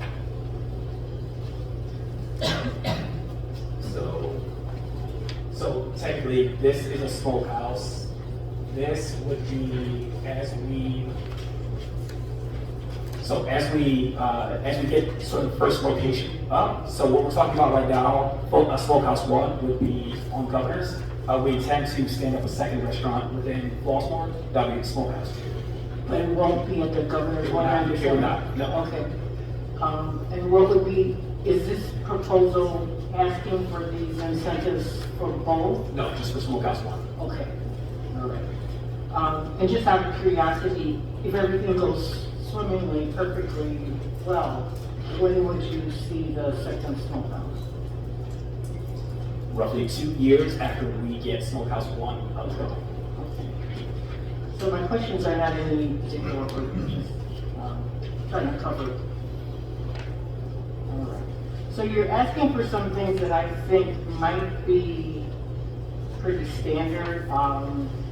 Public safety and security, collaboration with the local law enforcement. We have an excellent police department, so I think that would just be, business as usual. That's really not an ask, that's anything exceptional. A designated point of contact, I'm sure with the excitement on the project, that looks like it's gonna be just what we need, you'd get that. assistance and funding necessary improvements such as sidewalks, water, sewer, and other utilities. What's our answer to that? Do you mind? Sure. We can strike it. So we had a good conversation about that. Not necessary. Okay. Yep. Economic incentive program, support for a commercial type 1 hood suppression system. That's something that we'll need to discuss as a board. But that's, I think, later when they have a better idea for what the costs are. There has been a precedent set before for help with kitchen equipment at Dunning's Market some years ago. So we would look to see what we did there, and that's after they got more of a handle on their costs. Okay, so we're talking about a class 8, which would be to address their micro 8 tax abatement. We're talking about class 8. Correct. And we've done that. And talked about the fee waiver and assistance in acquiring land. I'm in favor of both of those. So even though I'm not eating a lot of your food, I'm really excited about that. I'm doing the sides. Okay, well, you have. I have been known to order 3 sides, and I'm very happy. Okay, good. So you're flexible. So regarding the 34 spaces, parking spaces, how many? What's the seating capacity on the smokehouse? It's 3 to 1 that we're going for, so it would be, we're talking about 90 seats there. So I think maybe, I don't know if Scott was involved in this, but we roughly have, for every 1 person, every 3 people, you need 1 spot, so that's what translates out. That's what translates to. And how many, from your experience, how many turns are you looking for in your restaurant? That's one discussion that as we get deeper into the development stages, we can kind of figure out. But essentially, anywhere from 2 to 3 turns would be great, depending on. You know what hour period? That's kind of up for discussion too. I think we would have to kind of look deeper into the market and see when residents are going out to eat and stuff like that. We also want to be available to the community as often as possible, and creating their space to do events, to hold meetings and stuff like that in that nature. So if I were to guesstimate right now, I would say 8-hour period, 2 to 3 turns would be very reasonable. But again, So I was just thinking, and please correct me, I'm looking at, and again, I don't have young children, so I'm not even a beef and I don't have kids, okay? So, I don't have kids. yeah. So if you know people are coming for the activities, are they expected to stay a little longer, you think? And then there's a parking space longer, and then you might not have enough parking spaces? Just thinking about it. Those are valid concerns. Yes and no. That's the best. I can't really predict how families would enjoy the space, but the hope is that they're not spending 4 or 5 hours there playing beach volleyball. Hopefully, I think usually in the city at our restaurants we do about 90 minutes per table. That's like the max. Some restaurants in Chicago have implemented a curfew as well. So if there is a situation where there's just lines or whatever, let's say best case scenario, and we can implement some kind of time limit or restriction. I appreciate that. I'm not trying to be rigid. I'm just thinking, I'm thinking about governance. There's no other place to park. This is absolutely true. Actually, Mr. Ziengo and I, we talked about the option of maybe doing some type of agreement with the next door neighbor, which is a pretty easy hop, skip, and a jump over to their spot. So something similar to like what Lassen's has with Hill and that's good, as long as it's part of the consideration, because we know we don't have any on-street parking ever. Okay. I really do think it looks exciting, and so I'm in favor of going forward to pursue whether it can happen or not. And I think one of the things, just to be redundant, that people mentioned is that there's not a place like this. There's nothing that it's exciting with all the things. There's good food in Flossmoor, but there's not the combination that you're offering with options. So thank you very much. Thank you, trustee Brendan Scott. I'm too, am a foodie, and all of this discussion is making me hungry, so I apologize to my colleagues here if you hear my stomach growl. I think that the concept that you all have presented has been amazing. And Mr. Ciengo, you mentioned that you have your family of 4. Yes. Did you move some people around? Well, 4 kids, so no, 6 altogether. Look, that's what typically happens, the moms and dads don't count. Right? So yeah, just thinking about the kids. Yes. Okay.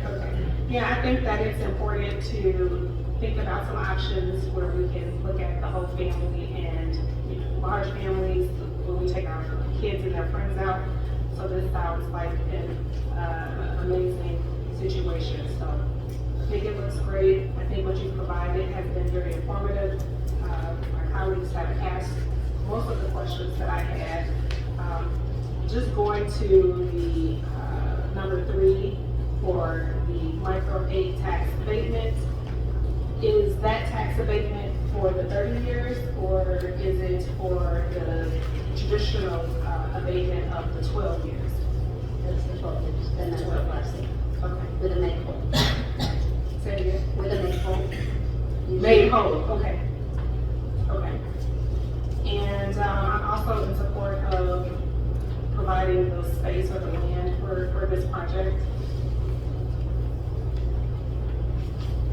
And I think everybody covered everything else that I had, so looking forward to it.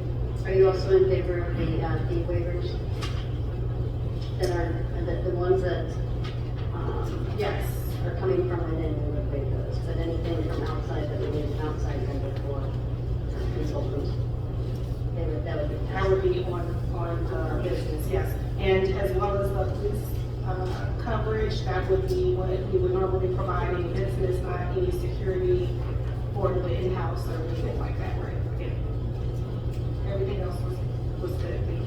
Thank you. Trustee Dagg. Yes, so just one question, I think this is one for the village manager. How did, was that an event cap, I know cash bid, that we got that property? It actually ended up being a donation demolition, given the consideration of the structures, and subsequently the greenhouses that were in the back of the property were in such terrible shape that we went ahead and completed that demolition. But it was a donation in lieu of us pursuing demolition against the current homeowners, or previous homeowners. Okay. So in the big scheme of things, it didn't cost us much to get that.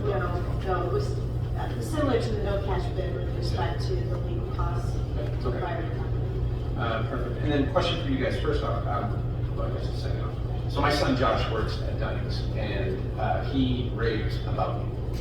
So he absolutely thinks you hung the moon and put the star on it.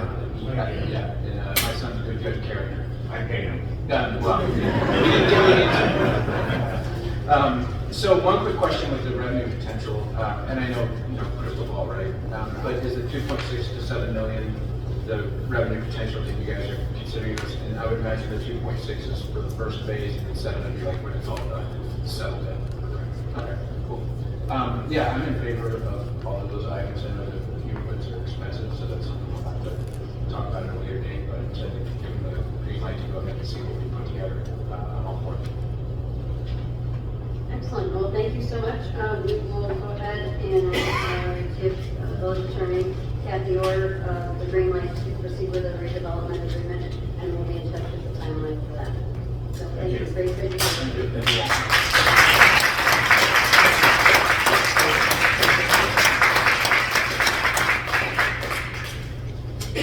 Next, and don't everybody leave your seats. We've got our first of four budget discussions.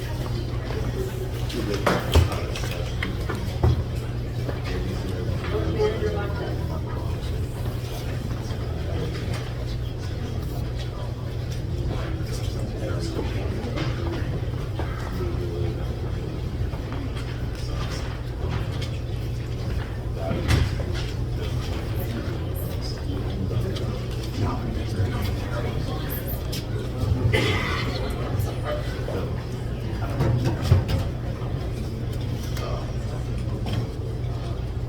Thank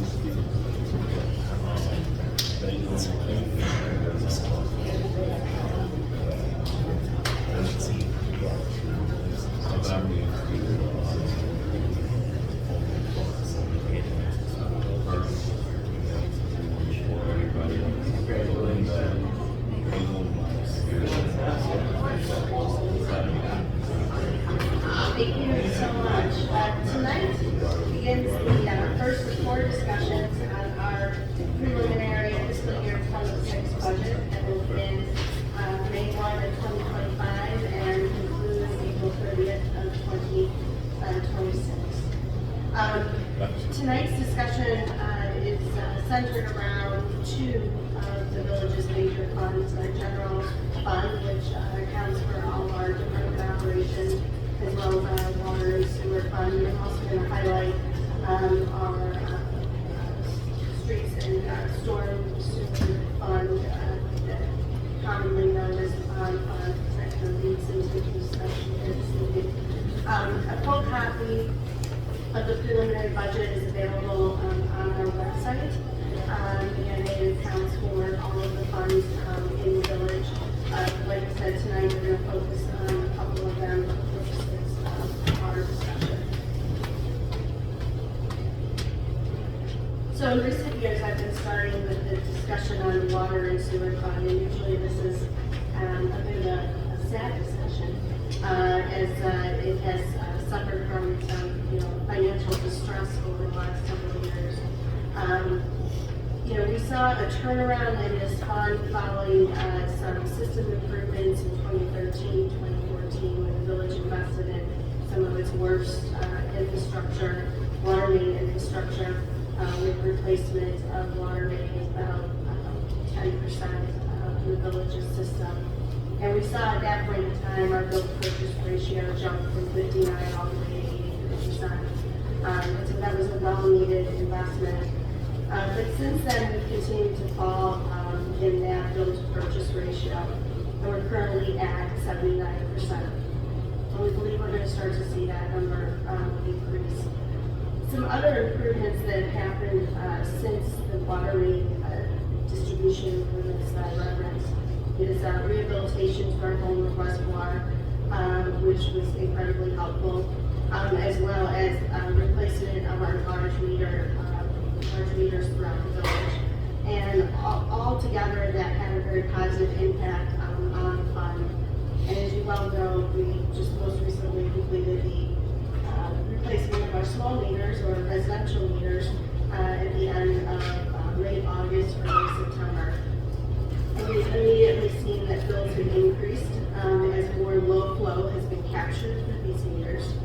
The water, and you'll see as we talk through the numbers, our water sale revenue has been conservatively calculated for 25 projections in the 26 budget using both some of our new sales data that we've seen in recent months, as well as the average sales data for the remaining months under some old data information.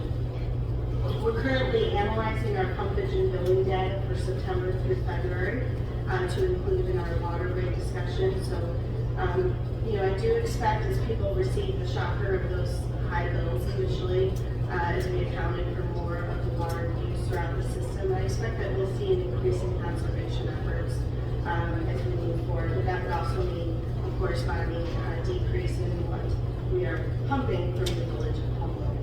And I think ultimately the full year data, inclusive of the summer months, will be very informative come this time next year. I think another thing to highlight as we talk about the health of the fund, it's a couple of years at this point, but we have secured a water supply contract for the next 25 years that is capped at no more than 3%. So we're going to see an increase of 2.9% effective 3/1/25 on our supply costs. But to have that stability for the next 25 years is a huge accomplishment for the village. So I'm pleased to report the surplus, projected surplus that you're seeing with fiscal year 25 as well as with fiscal year 26. So in fiscal year 25, operating surplus is due in part to the increased water revenue that we discussed, a relatively flat cost in water supply, and less maintenance performed throughout the year.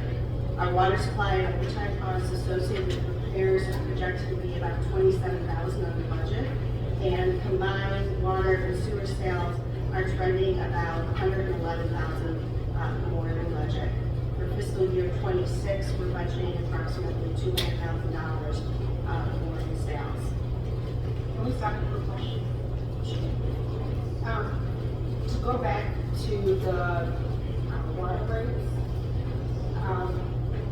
can you speak to what is causing the rates to go up? Is it the service line, or just what is the contributing factor that the rates are increased? The water supply itself. The water supply, and I'm clarifying the question, the water supply rates themselves. Correct. That's per our contract with the Village of Homewood, and ultimately the City of Chicago Heights. So it is a factor of CPI between 1% and 3%. And so depending on where that number is for a given year, that is impacting the supply cost. So that's established by contract. Yeah. Right, and then therefore that's a pass through onto our customers when we go to calculate our water supply costs. Okay. Or water rates, I should say. So they have the ability to charge us up to 3%, and they settle for the 2.9% based on their pass-through costs. Based on CPI as of December 31st. And that's all established by contract. Thank you.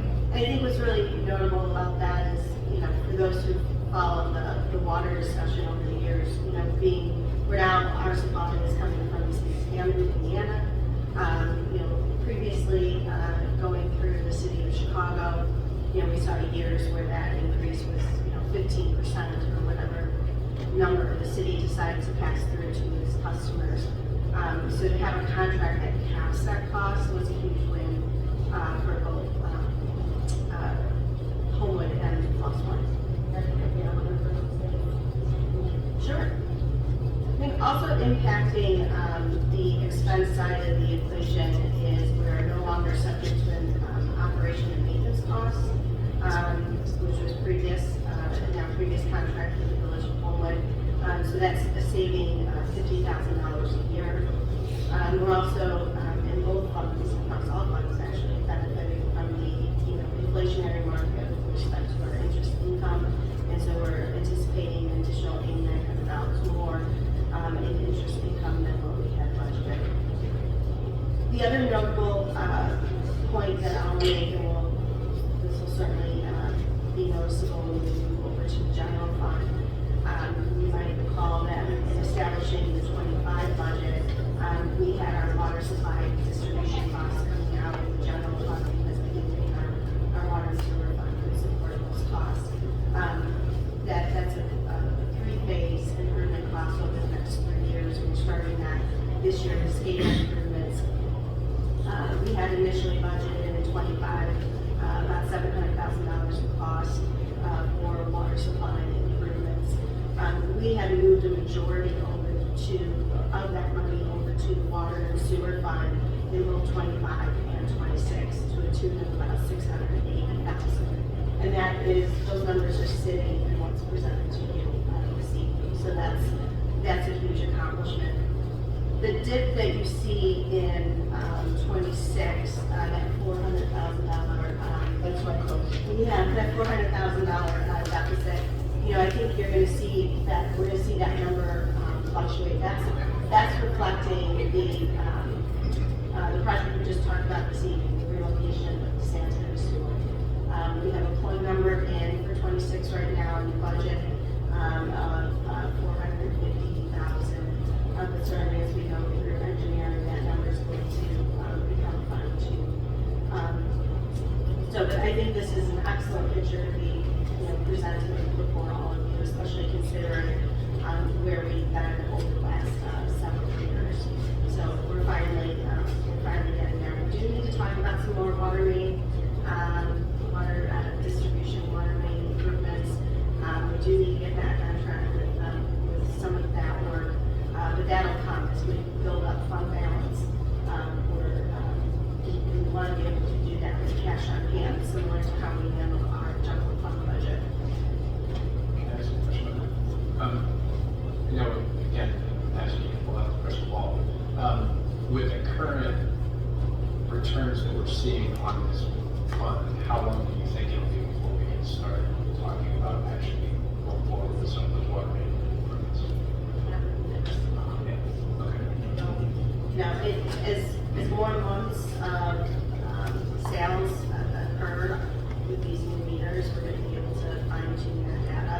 And like I said, these are conservative numbers. But I really need a guess at this point. When did we start? When we started the meter project already? We completed in late August, beginning of September. We started in the previous fiscal year, correct, Charlie? Okay. So it'll be another 6 months before we get a full kind of a year's view of how it's going to impact. Okay. Yeah, and I think getting through those summer months will be tough. I have a repetitive question about the FY26 budget with the $400,000 gap or shortfall. Could you either repeat or explain a little further how the decision was made to go ahead with the project knowing that we have a $400,000 gap? Well, I think we've got a couple of things in play. The water supply improvements on multiple phases across several years. We still have to determine, again, those are budgeted costs, not known costs at this point. So that number will also fluctuate as we move forward. And then, like I said, your sales data is conservatively calculated.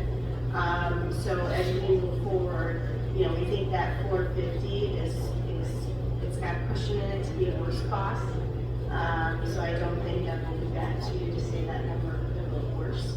In fact, I would hope that we'd be back to say it was better. I think what Trustee Mustafa is getting at is where is that 400 coming from? Is it coming from fund balance? Where is that coming from? Yes, it would come from available fund balance. So just for the benefit of the public, we look at the funds from two perspectives. One, it's operating position. So those are all the normal costs of operating. And then we look at it from a total fund perspective. And so total fund includes capital and non-operating costs, perhaps one-time costs that are going to impact the fund. And so you'll see that there are some budgeted deficits as we talk further through the budget process.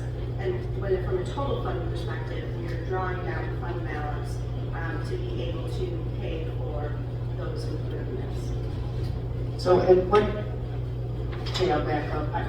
I'm assuming the 400,000, there'll be plenty of time for us to look at it and decide unexpectedly it's going to cost us much higher than we thought.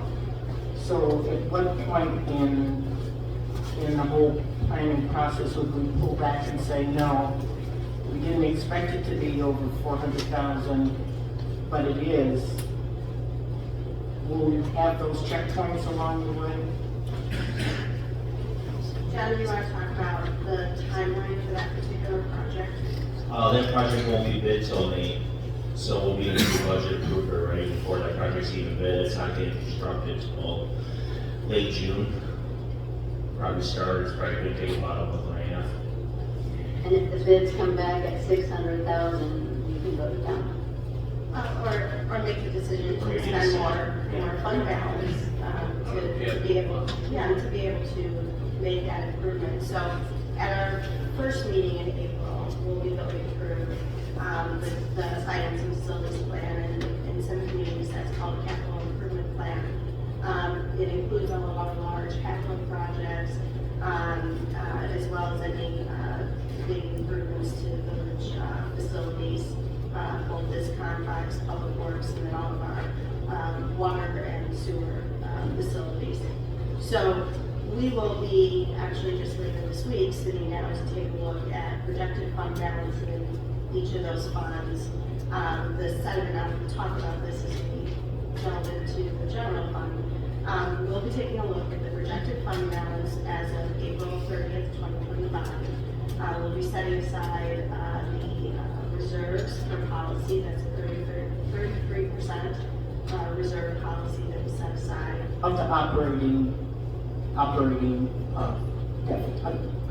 budget. 33% Of the operating expense. For a year? It's based off of the audit.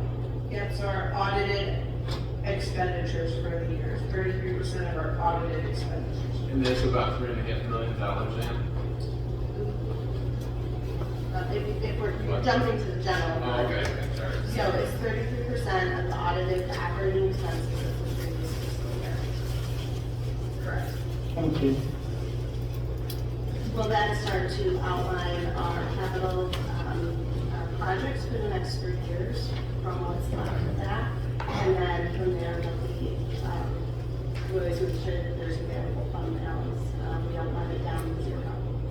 So if I'm understanding correctly, the sewer projects are typically considered capital. I know trucks and, vehicles and things like that are capital. Yeah. The sewer, okay. This is a capital improvement to our infrastructure. This project will likely happen before some of the other water supply improvements that we have budgeted. So as we walk through the finance and facilities plan in a couple of meetings, you'll be able to see that total picture. Thank you. Any other questions on the water and sewer fund? Just a quick observation is, you don't know how good this looks really in the 25 years of security of the 2.9 increase is phenomenal. No one else has that, and we were in such a poor position. Harvey, if you remember, didn't maintain their infrastructure. We had to donate, we had to cover that. We had to send our public works guys over to look at their infrastructure. It was so bad. Where the money went, no one will probably ever find out. But we were so fortunate. And, this is such a good snapshot of where we're at. And we're getting better. We don't have a replacement fund for the water fund, but maybe someday it'll be in there. Yeah. Which is unusual for funds not to have that. So. Correct. That's the goal, is to be able to pay for capital replacement, capital investment through cash on hand. Out of this fund. Right, exactly, and to have the water rates cover that depreciation as we move forward. So this is really hopeful, and, the trajectory's in the right Absolutely. direction. So. Bridget, is the condition of our water mains in need of discussion?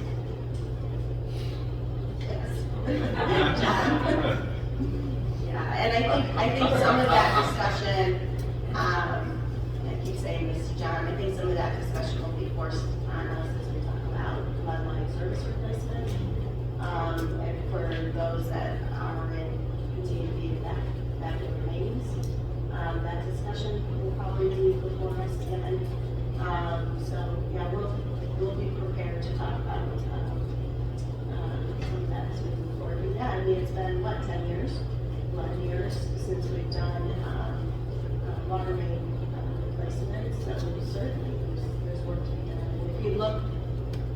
And if you look at the back of the finance and facilities plan document at the very end of it is kind of a list of all those projects that we know are out there, but we have not allocated funding. We don't have funding allocated for. The board and the public can see just the wealth of projects that we have to accomplish. Quick question on that, for reference, because the lead lines are brought up. Not only I know it's an unfunded mandate that's coming from the state. When is the deadline for us that it has to be done? Is that 2040? It was 2042, and I believe it got inched up to 2037, I want to say. I don't think it was that. Or did it go the other way? I think it went the other way. So we have a little bit of time. We have a little bit of time. Right, and we are looking for funding sources to assist us with that. That was my next question, is if we have the time to find the grants or funding sources, so, all right, thank you. But everybody has. No pressure, John. What about the water tower?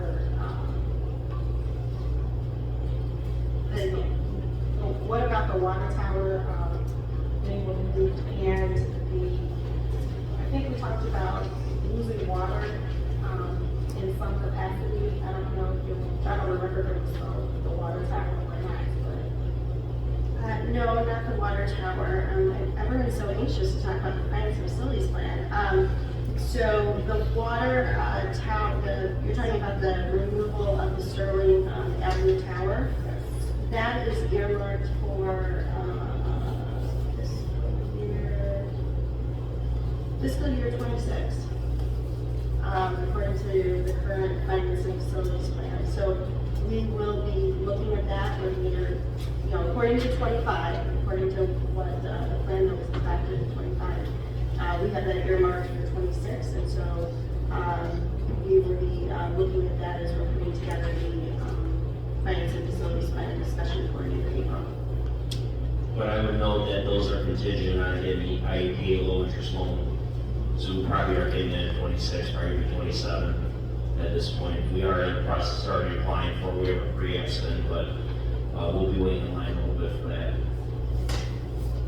And you're the one going to the general fund next? Yes.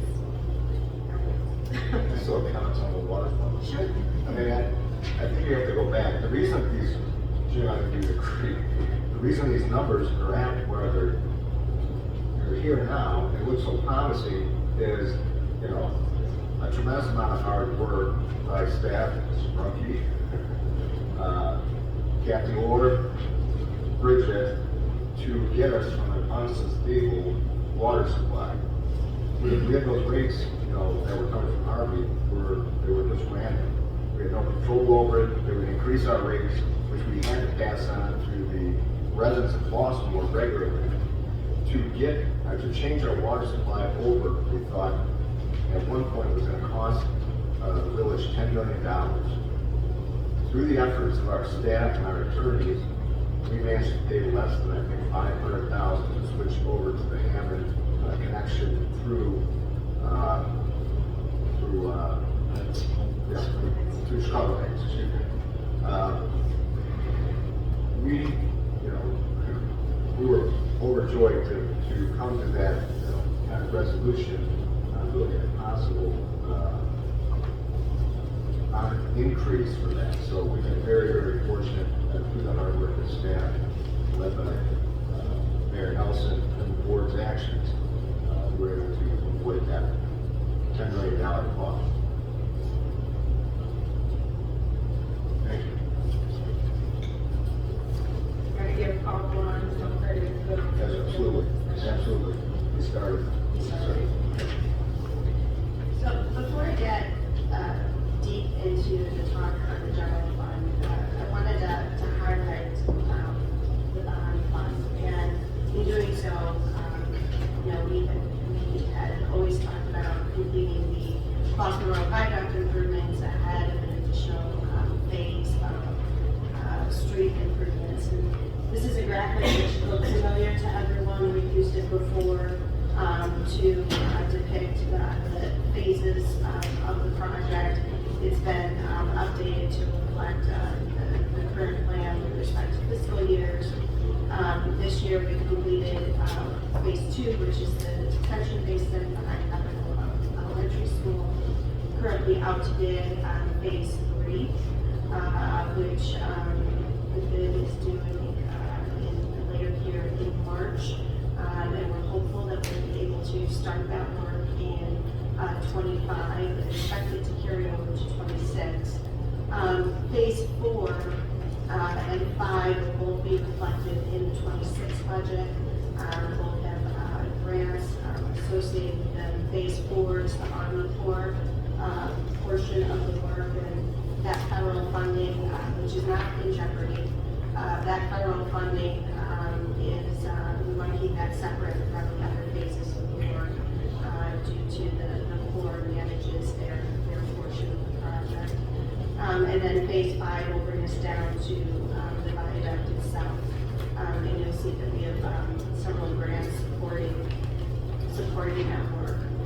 So hopefully you can see this. But this is directly from the budget itself, and I wanted to point out where these monies are reflected. So you'll see where phase 2 and 3 are reflected in projected 25 at 3.5. Yes. It's going to be toward the back of the budget. Under miscellaneous funds, it is page 67. And under the construction section of that particular budget.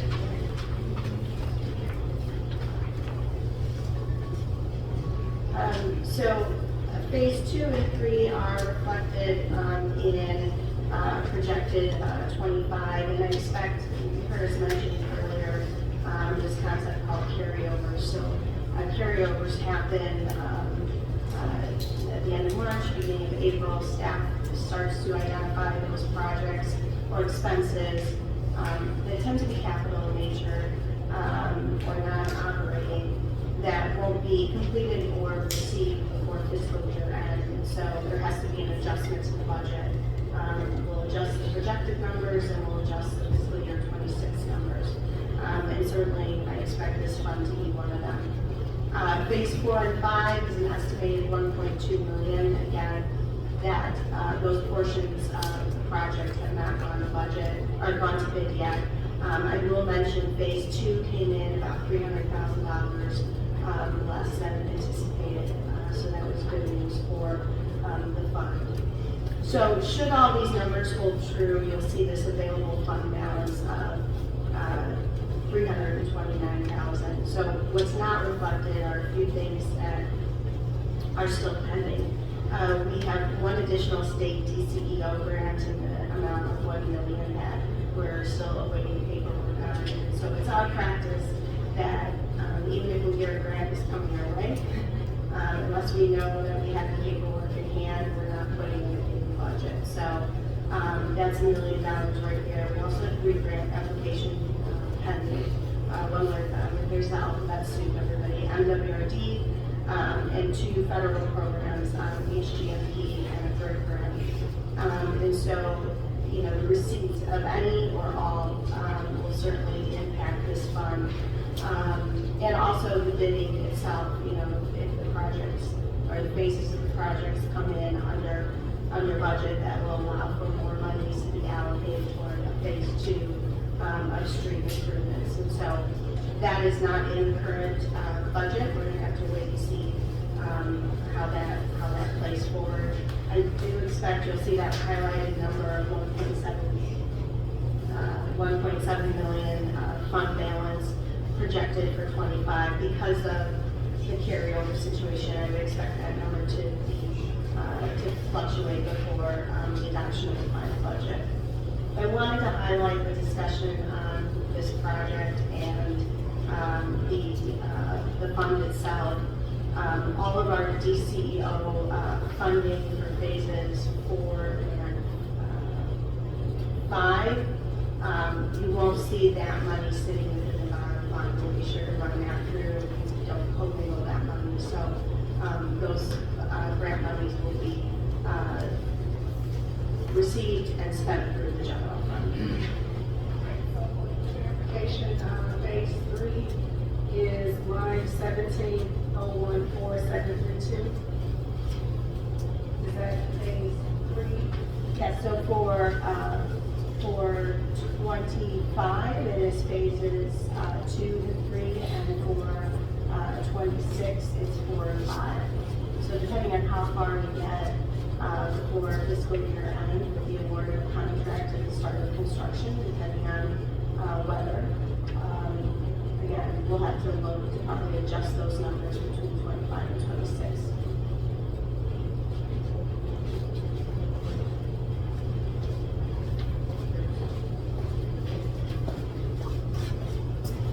Yes. So when we look at the budgeted 25-26 fund balance of $329,530, how do we evaluate our, let's say, solvency or our position regarding this fund when it's gone down to that level? What do we need to happen to be able to fund it again, to transfer money? Well, we won't be able to fund it again. These are the bond monies. So once they are expended, that will be the end of the fund.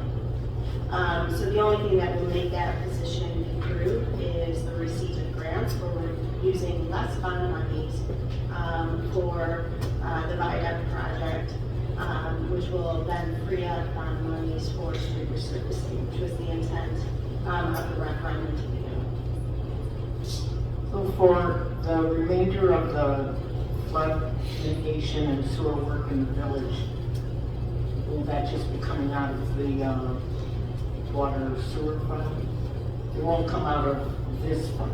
It will not come out of this fund, so that's correct. It'll either come out of water sewer, sanitary sewer rehabilitation. It could come, as John mentioned, the pursuit of low interest IPA loans that are tracked by sanitary sewer. It could come out of general fund, depending on what sort of grants are received. Not capital equipment, no. Would any of the future projects be considered capital? All of them are considered capital improvements, yeah. That's just a final question. I know you're on this.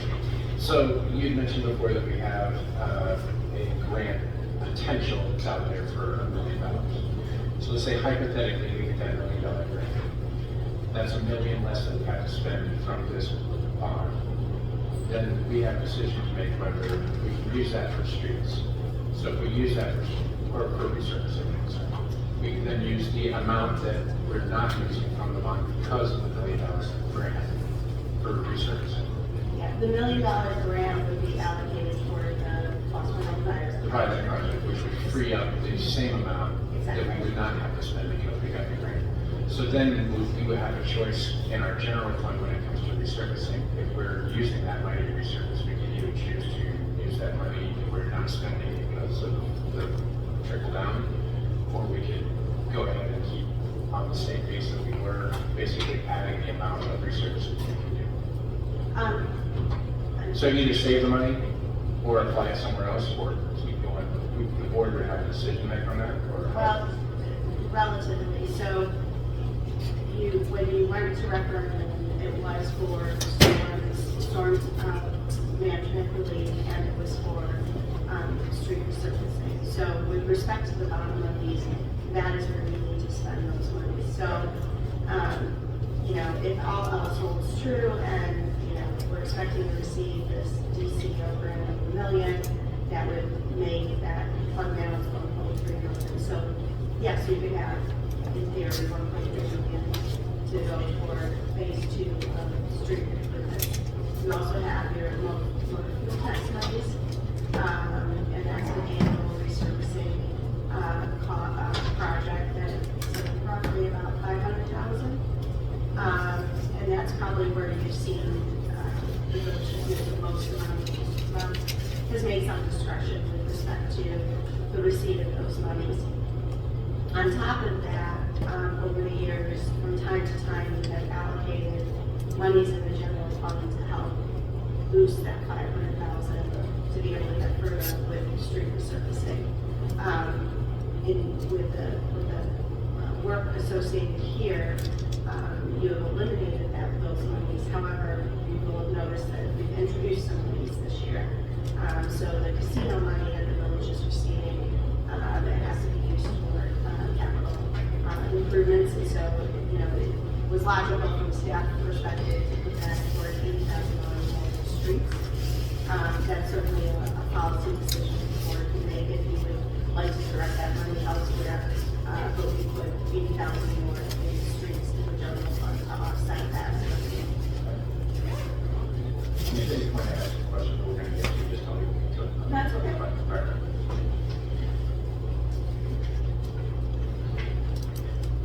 So jumping to the general fund, I'd like to provide a little bit of background before kind of delving into the 25 and 26 numbers, just to set some context. The 25 budget includes historic police and fire pension levy increases at a combined amount of $373,000. And we received through the tax levy almost all of that, only reduced by about $19,000. The 26 budget includes another $139,000 increase. And just to give some perspective, our pensions, our two public safety pensions, are totaling more than $2 million at this point, or a third of our levy, and that's all within the tax cap system. So the way that the system is structured between the state of Illinois and the funding that we receive the tax levy, that $2 million can only be used toward police and fire pensions. That's $2 million that we cannot be using toward other operations, and so we're restricted there. I think that's important to point out. There's a lot of talk about EAB and the increases in property assessment and what that means to taxes. It's a complicated discussion, and I'm just going to break down a few points for you. So that 2023 EAB has increased to $306 million. That's a 37% increase compared to 2022. And you might remember this discussion from the tax levy discussion back in November. We had last seen that sort of level of EAB in 2009 and 2010. We then saw it fall to $192 million. That's probably about as low as it got in 2015 post-Great Recession, and has been slowly climbing back up. And an increase in EAB does not necessarily mean a direct increase in tax revenue. I think it's important to point out that economic development shares our tax burden. It does not necessarily lower it. And the other interesting thing is there's not a correlation to home sales data. I have some recent information that I'll be sharing with the board, but you're going to see that our home sales data is at a record high in the last 25 years, which is a great accomplishment for the village and something to be proud of and boast about. So there's not a direct correlation to the way that the assessment works, property assessment works in the county between home sales data and what your taxes will be. So the whole discussion about property taxes and the amount of revenue we get and how that all correlates to a budget can be a very complicated discussion. I think the other thing that you'll hear us talk about here this evening is how sales tax has been critical to maintaining our services. And those numbers continue to be astonishingly increasing, which again has helped be able to maintain our service and delay any sort of unpopular discussions. We are a service industry, so personnel and fixed costs are 89%, represent 89% of our budget. So the stuff that all of our departments use, that is not alone going to save any sort of structural imbalance. We're really talking about establishing a level of service and funding to that with the people that we have in our organization. There's been some talk about our general fund balance and the health of it. I'm going to delve into that a little bit. Our audited general fund balance as of 4/30/24 was $8.3 million. That's an increase of $1.8 million over the last 5-year analysis projected that in fiscal year '24, it would drop to 5.4 million. And thankfully, we have not seen that happen. So that is great news to be able to report to the board. On top of that, we have what I would consider to be 2 layers of operating reserves, and we talked about it a little bit earlier. This 33% operating reserve policy that the village has represents the $3.6 million that was referenced earlier. And then we also keep available a $400,000 working cash fund. In my tenure with the village, I think we dipped into this once in response to an extreme delay in tax receipts from Cook County. And this really is intended to be a short-term float to our cash flow system. So I wanted to bring that to the public's attention. So of the remaining available fund balance out of that $8.32 million has been really to support our finance and facilities projects that we started to talk about earlier. And those set aside dollars fluctuate from year to year. So we could be pulling out more in a given year or less depending on the projects that are identified, or quite frankly, depending on the economic conditions and how aggressive or not aggressive we want to be with making those improvements given the state of the state or the state of the economy, that we might want to slow down and hold back on spending these dollars. So to that point of the growth of the general fund, we pulled together this information to be able to share with you post-audit. So you're looking at here our post-audit fund balance over the last 10 years, what budgeted operating surplus or deficit was included, and then actually what ended up happening post-audit from an operating standpoint. If you were to add up all those numbers in the right-hand column, you'd be well over $1.8 million. What's not reflected here is our total fund position. And so the withdrawal of fund balance to be able to support our capital improvements with cash on hand.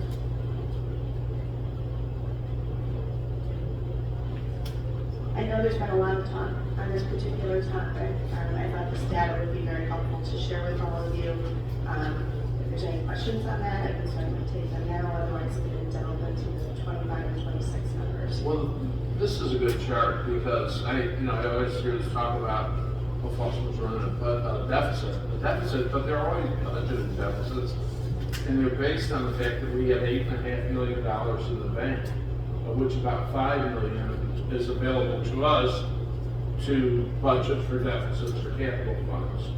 So it's a big misnomer to hear, Flossmoor's, we always run deficits, but we do it because we have that reserve. We don't do it, if we didn't have the reserve, we wouldn't be able to run deficits like that. We wouldn't be able to keep our, property and our equipment up. And that's a really fortunate position to be in. Most villages are not in that position. Bridget has very judiciously commented in every budget that I've been a part of, and it's not nearly as many as other board members, that we still must be quite prudent. I hear what you're saying, but she has, the language is very clear, every single budget package, because we have 89% of our budget in what we might call fixed. And we know our IRMA, our pensions, our compensation is all tied to how many staff. You can't get rid of the fringe without getting rid of a person or a position. So we have that over 85% year after year, which we really have to think hard before we touch it, so to speak.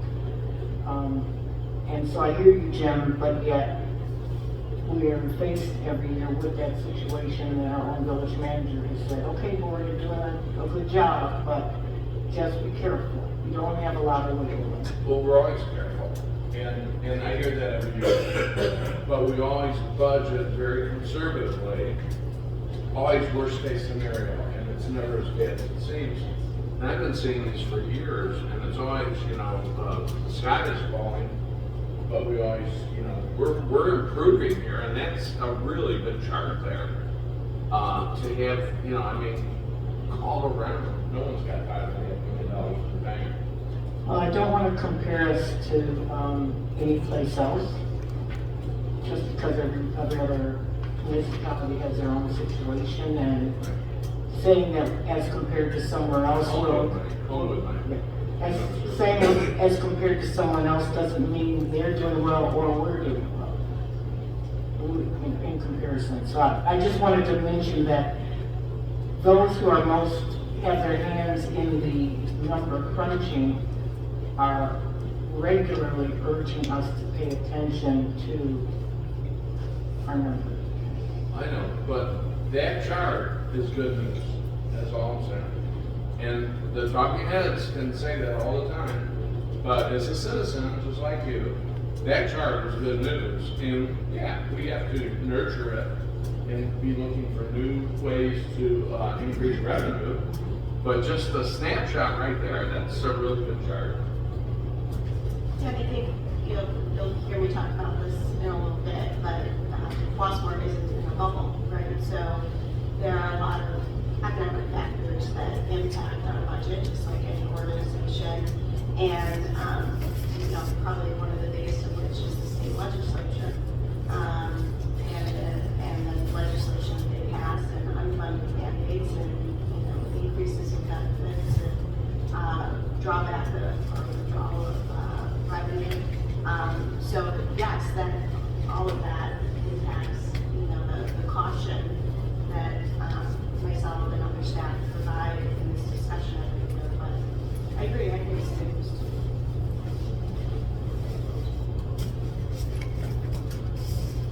I think it's also important to underscore, you mentioned where we were supposed to be a few years ago when we looked at this projection and where we are today.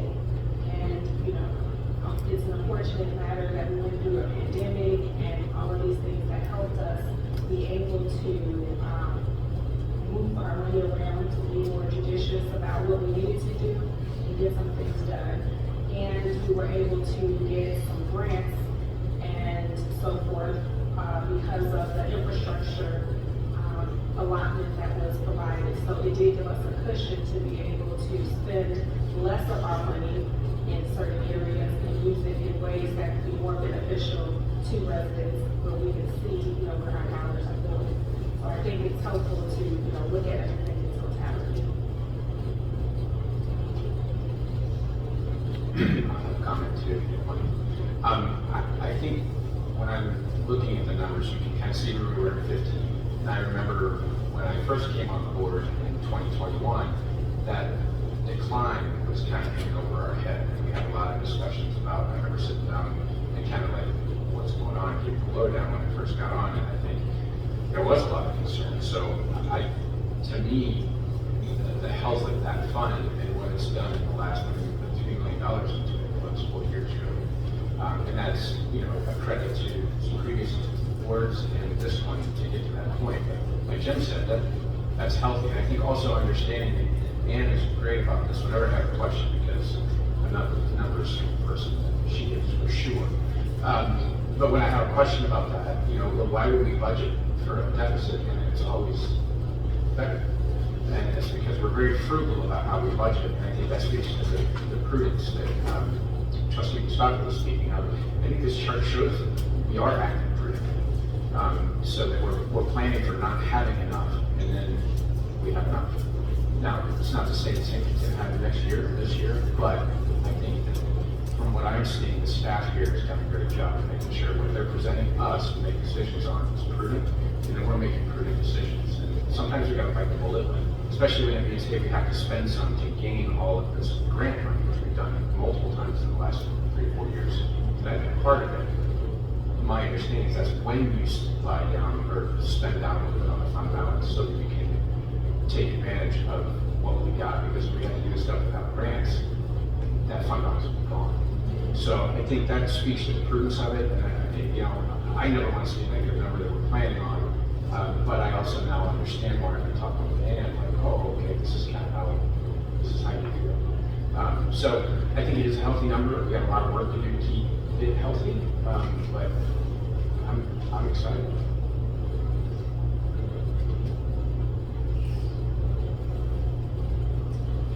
All right, so I'll delve into the 25 and 26 projections for both our operating position as well as our total fund position.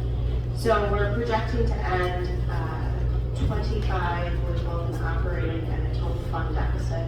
Now, granted, after everything we just talked about, it's not unusual at this point in the budget process for us to be projecting that.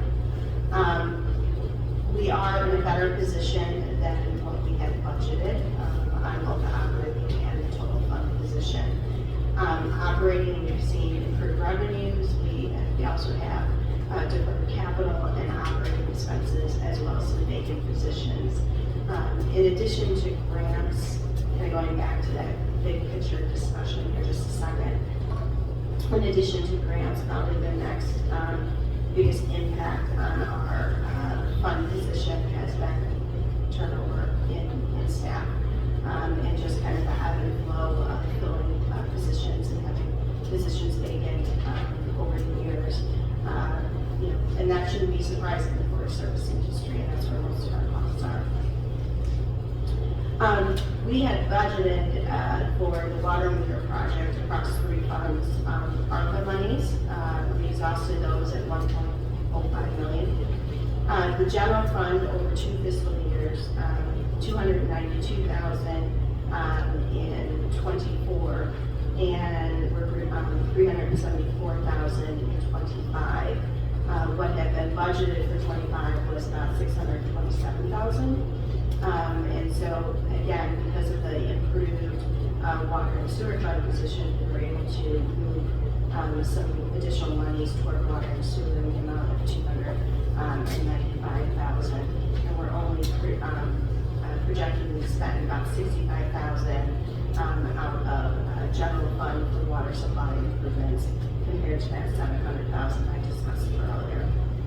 Several grants have offset capital projects, and you'll see that some capital projects will occur in 26 compared to 25. Some of those we know now, and we have planned for, and others will get fine-tuned over the next month as we prepare the final budget.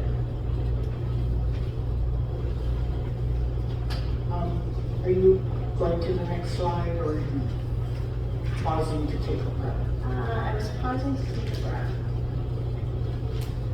Did you have a question? I'll wait until you finish the slide. I want to just ask a question. Yeah, so I think I'll point out that sitting within the total fund position for the projections in 25, some of those projects that have already been carried over to 26 include the Central Business District Improvement Project, the construction of the new Public Works salt storage bin, and other facility improvements, and then of course the water system improvements that I just referred to.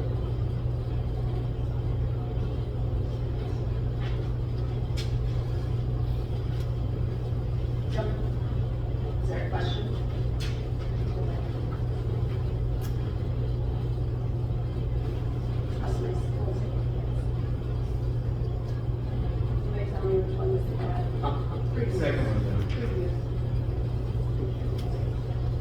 So I noticed in going through the budget that the terminology you use is projection. So is that the same as year-to-date or close to it?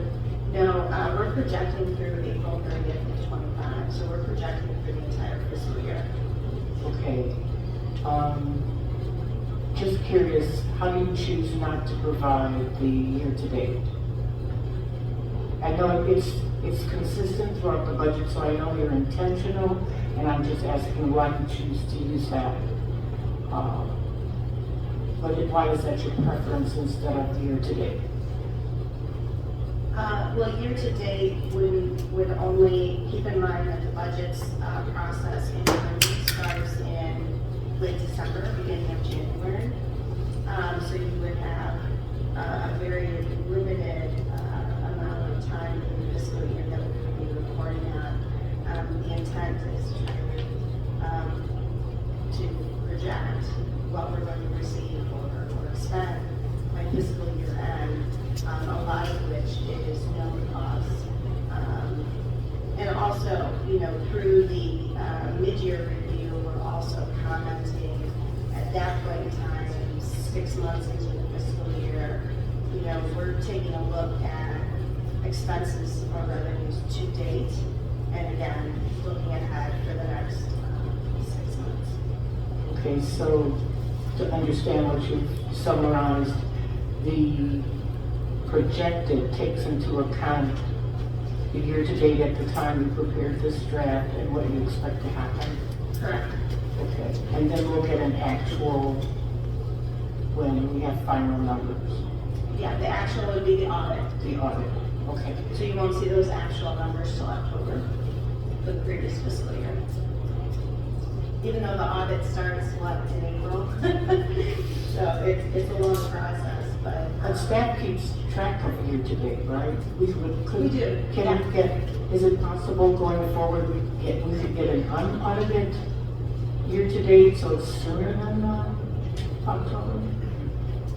We could, if that is valuable information to the board.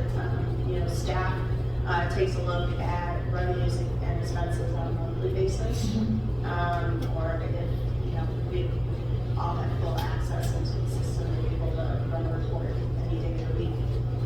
Maybe just on, maybe not in this level of detail, but on some of the fund balance funds or just some major numbers. I find it very informative to know as the year goes on how we're doing, and I know the staff manages well. We wouldn't be here today talking about numbers that have been well managed. But to see a year-to-date, going through the invoices each month, we don't see a bigger picture until the budget and then an audit. So just as a consideration, it might be informative. I think you also see that bigger picture with the quarterly budget amendment. So you're seeing that on a quarterly basis, we're reporting, if we're making any sort of amendments to a fund, what that impact to the fund is. And the mid-year review as well. Yeah, I guess it was, quirk is a bad word, but it came out so late this year that we still didn't have earlier information. It came out about the same time as the audit or even afterwards. Yeah, we have to wait for October to close. So October would be 6 months into the fiscal year. And staff uses the month of November to prepare that report, analyze it, and then that's presented in December. And that's, my recollection is that's what happened this year. Yeah, there was reason. You explained it to us. The other question I had is regarding the deficit, the amounts in both the top and the bottom of the chart that are deficits. Where will the money be moved from to fill that gap? So when we show a $948,366 deficit, are we going to be moving it from what fund to cover that? It all stays within the general fund. Which is comprised of water and sewer and capital? No, just the general. Just the general, okay. Yep, and so that's all the department funds. Looking through the budget, if you're talking about legislative through public works, streets and grounds, that's the entire general fund budget to support all of our general operating expenses. So it comes from the fund balance from the prior slide where we had, okay, thank you. Correct.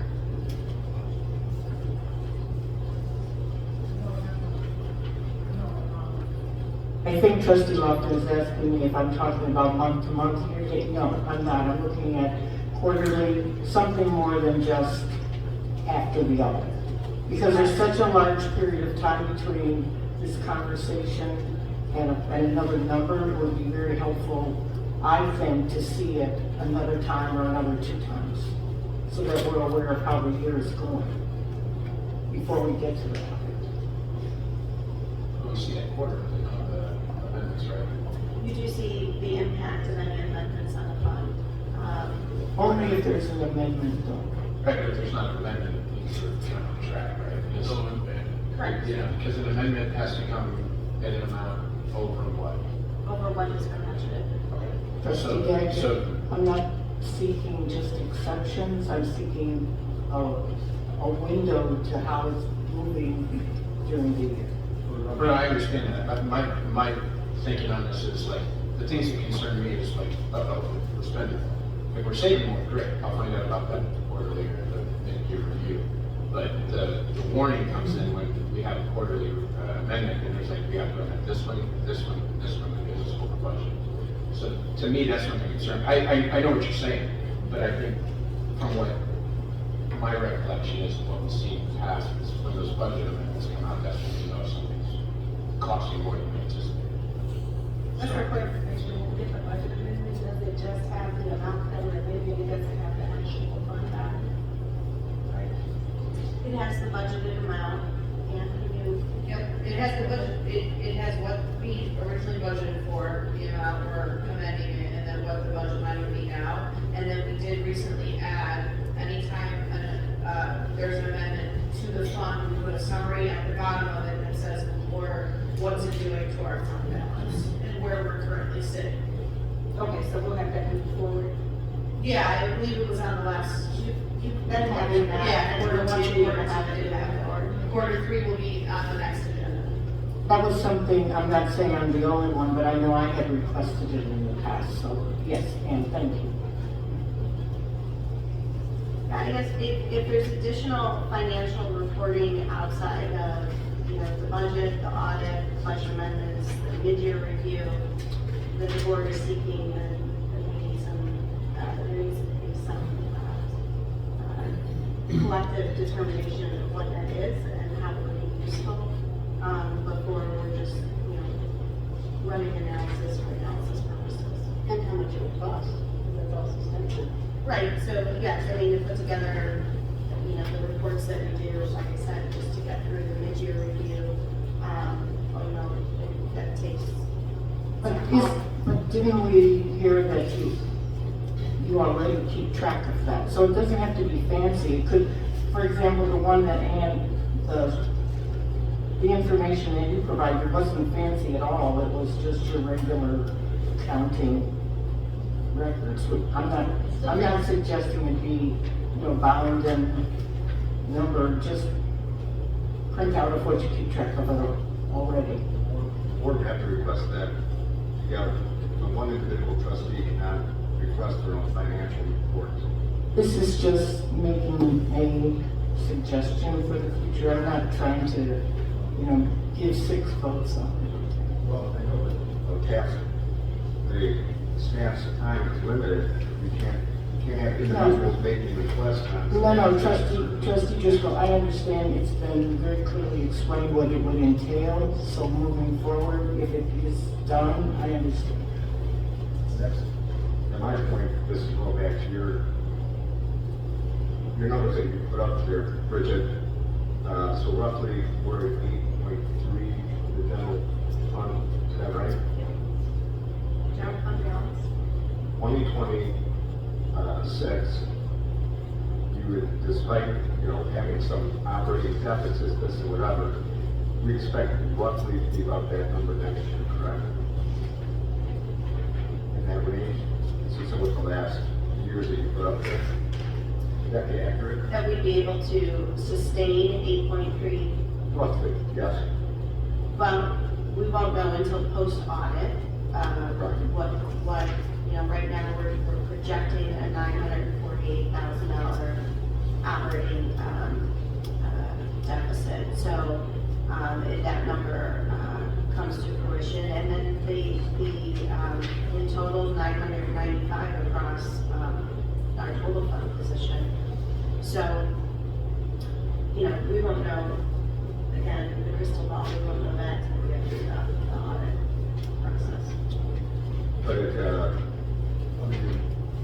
other years we have the same kind of built-in deficits early on in the process, and they end up kind of averaging out. They have improved themselves compared to what's been budgeted. Yeah, Correct. they've improved. That's a fair statement. They have improved themselves.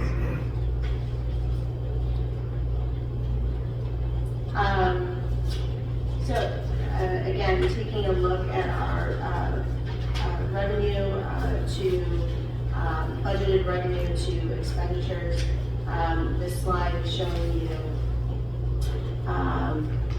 our budgeted revenue to projected revenue and our budgeted expenditures to projected expenditures. In short, on the revenue side, we're anticipating being better than budget.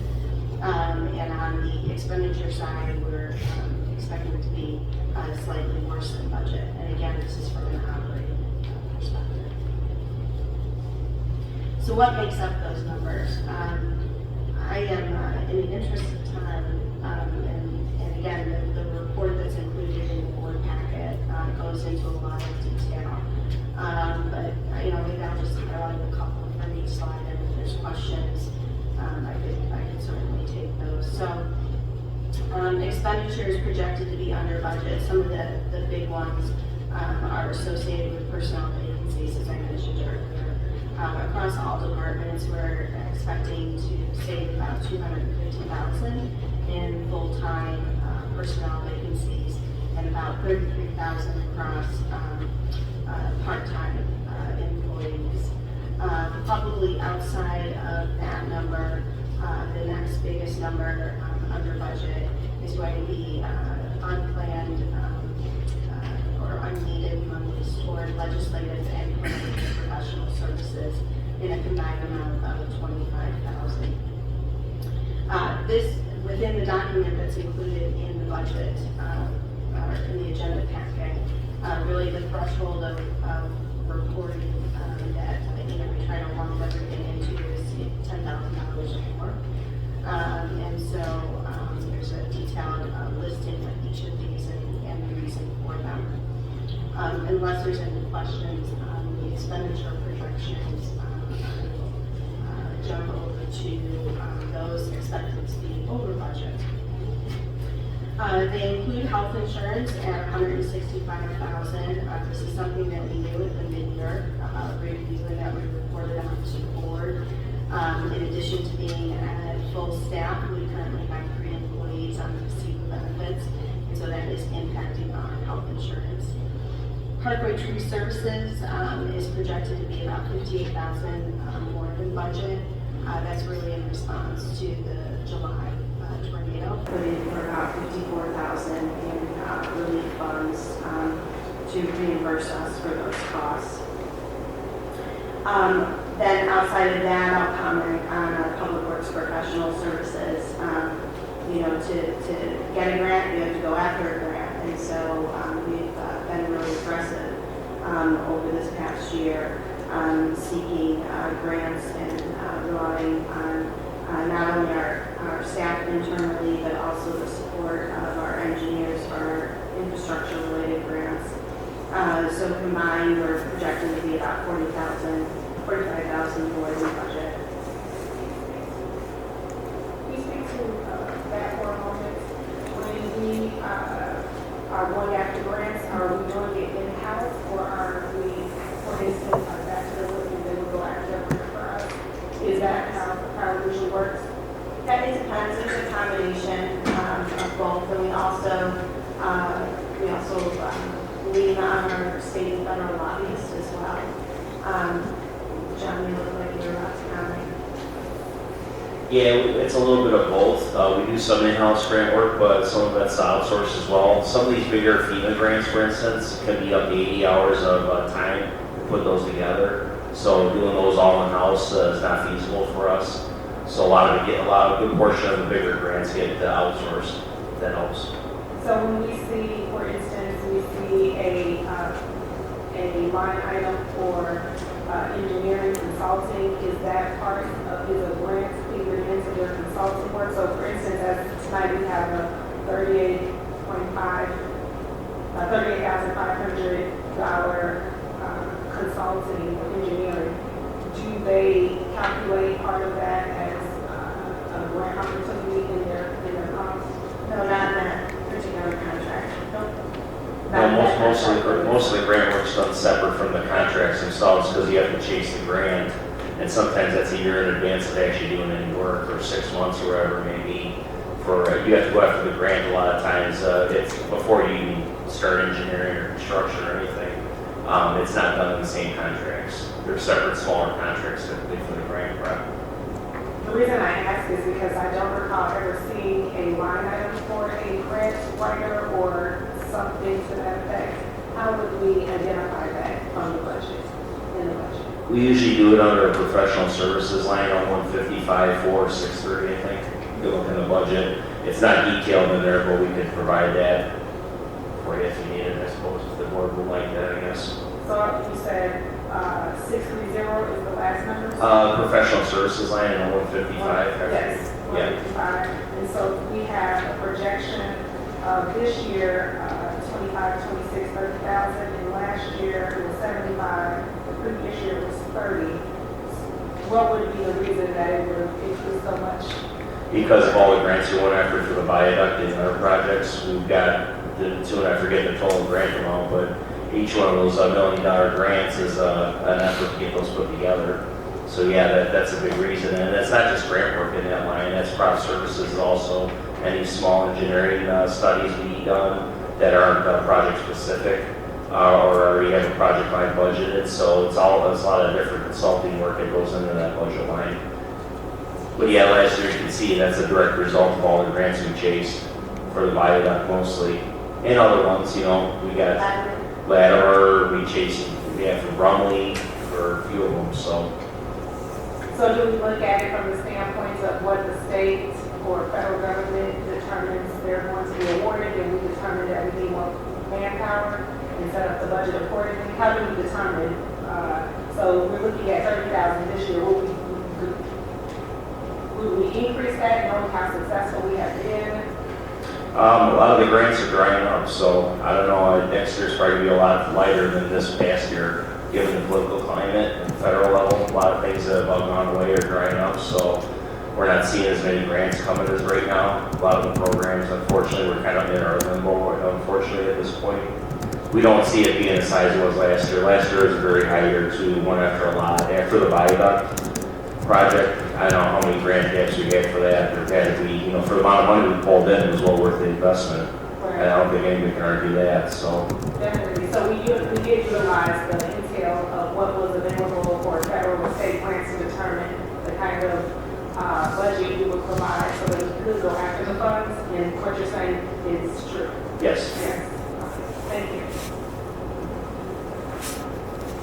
The other item that I'll highlight from expenditures projected over budget, we continue to see the cost of our municipal facilities increase.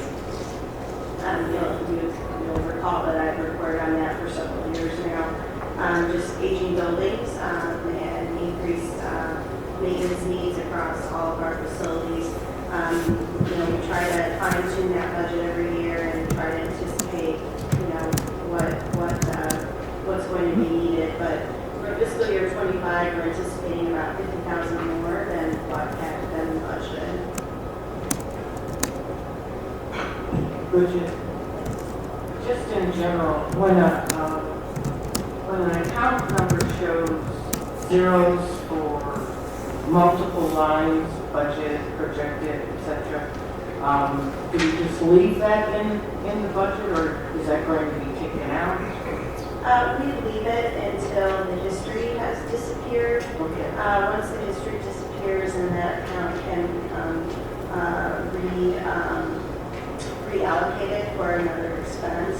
That usually happens, in our capital outlay on the operating section of the budget.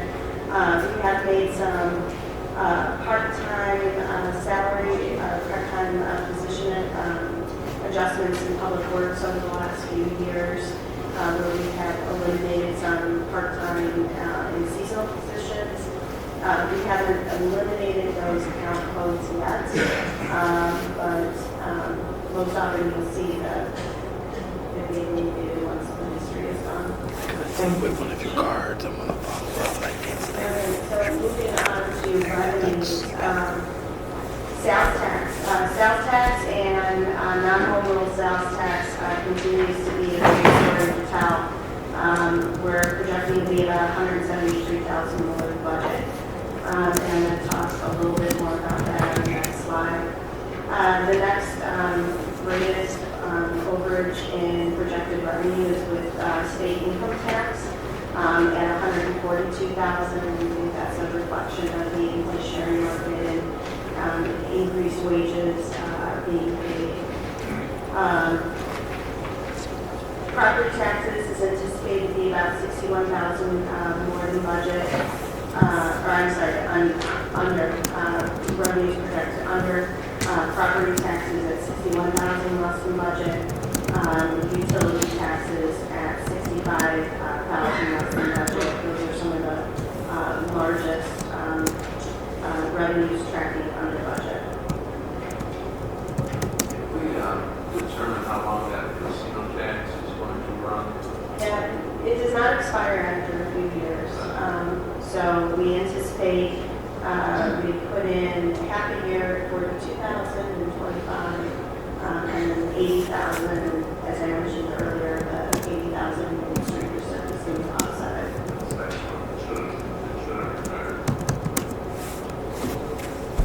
So here's that quick story on sales tax. Pre-minor, we averaged $250,000 a year in sales tax, and that number is now projected to grow to just over $2 million for fiscal year 25. We have increased our sales tax by 8 times the amount over the life of minor, which opened in 2016. And that isn't all minor money; that's other revenue as well, certainly, or other businesses from other sales tax operations. But this is a great story to be able to tell with respect to economic development. As I mentioned, it has sustained our operation. It's unfortunately not provided new opportunities, but it has sustained our operations. And a copy of this is included in the agenda packet, because I know this is very hard to read, but I'm going to walk you through it. Every year I show the impact of revenues over time, and just to be able to show you how flat many of these revenues are. So that yellow line at the top represents the sales tax figure that I mentioned just a bit ago. And right behind that is state income tax, or LGDF, Local Government Distributed Fund. Look through those terms interchangeably. It has been swept by the state over the years, and municipalities across Illinois have been clawing to get back the amount that is due to municipalities.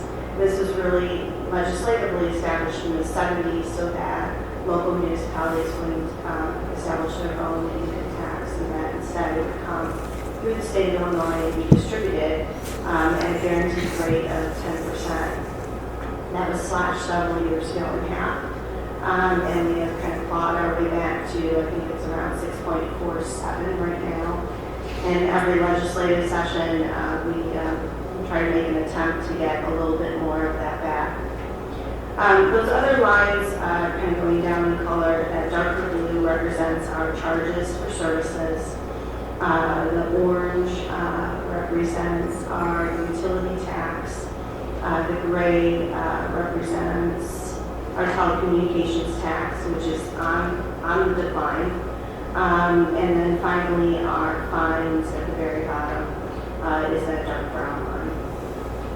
So you can see that, despite the passage of time, our major revenues outside of property tax have really stayed consistent, with the exception of both the sales tax and the state income tax, both of which we need to work hard to preserve. Richard,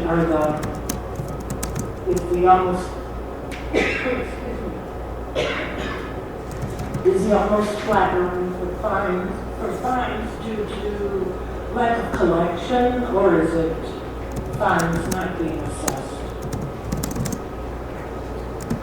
It could be for fines not being assessed, not necessarily collections. You know, you wouldn't balance your budget based on, fines.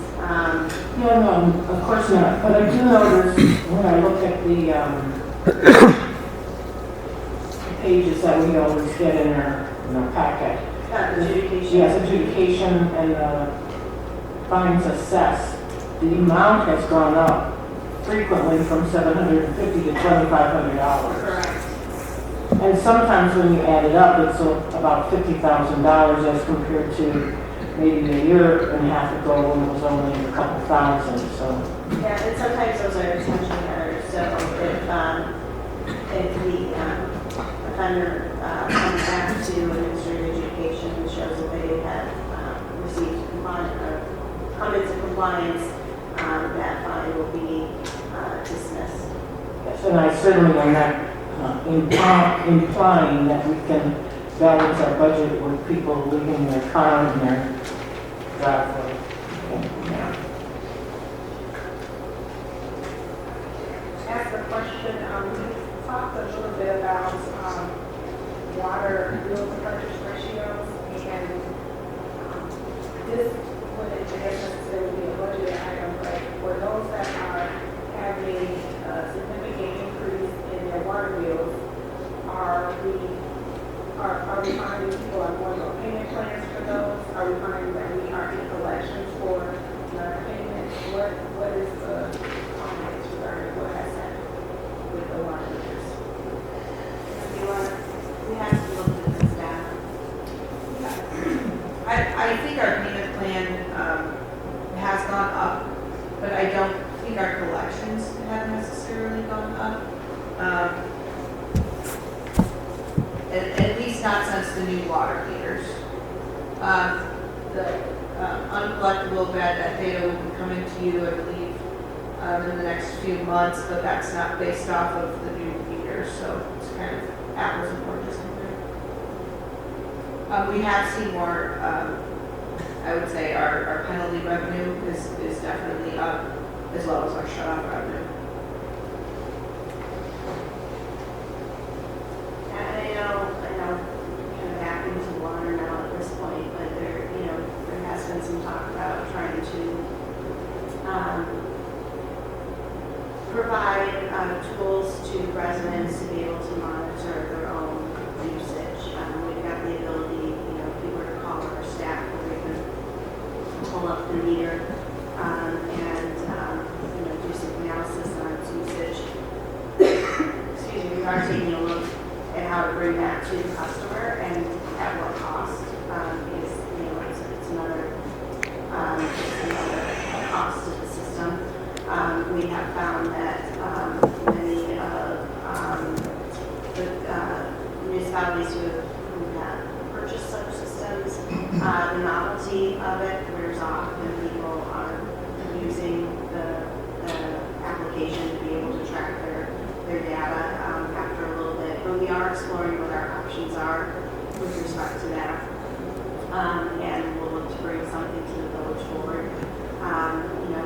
It would also be nice to be in a spot at some point in time where we can go. Of course, we'll always take, a payment from somebody if somebody wants to pay ahead of their bill. We have people who do that through their own household budgeting. But to be in a spot where we can be on a monthly billing system would also, I think, be something that people would like to see. And also, then you're not surprised, right? So, does that help answer your question?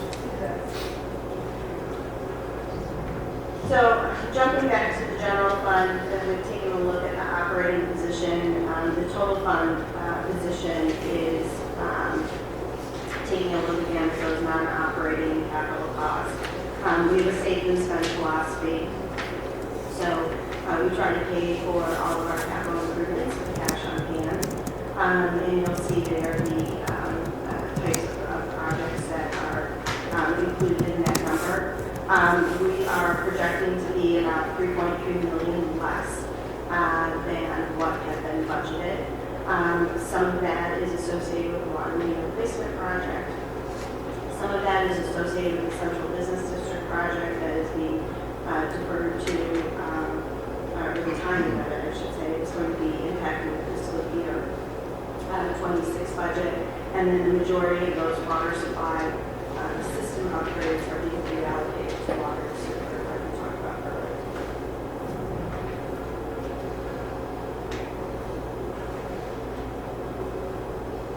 So taking a look at 26 compared to 25, again, we're budgeting operating expenses on more compared to current year to maintain our services.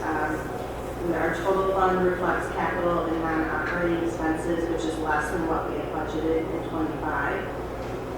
And while additional operating revenues are expected in 26, the number of grants impacting the total fund continues to be significant and is unprecedented over the last couple of years, like we talked about. This might be a sign that I need to wrap it up.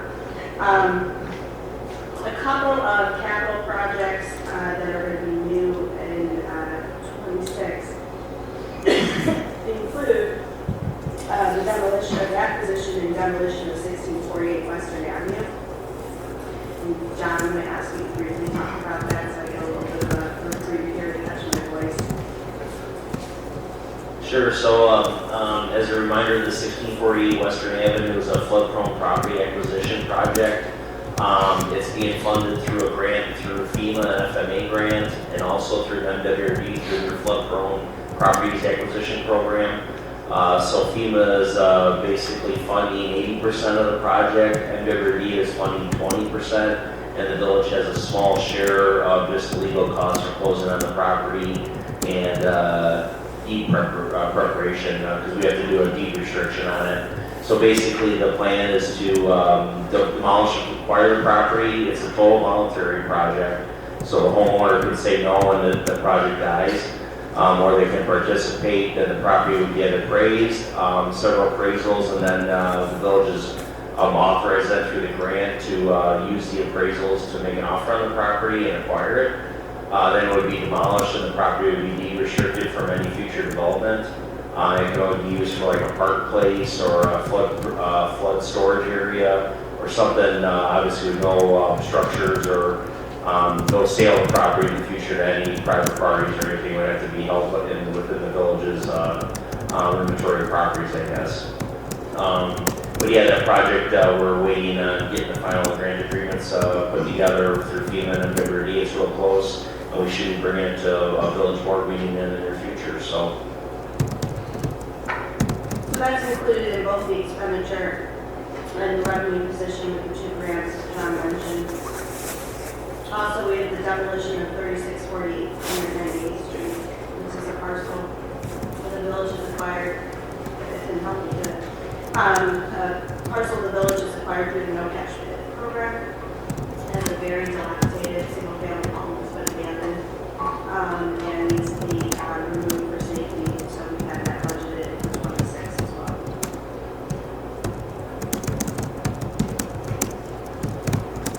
Again, the report includes some detail behind each of these expenditures greater than or less than 25, fiscal year 25. As I mentioned, pensions are a part of that. Health insurance, not surprising, an anticipated increase of $255,000, although village's trend continues to be below the general market, but still an increase nonetheless. This resurfacing is a new expense back in fiscal year 26 at $80,000, coming out of the general fund. I'll also point out 3 police tech projects or tech equipment to talk about. One that's actually going to be impacting fiscal year 25, and 2 impacting 26.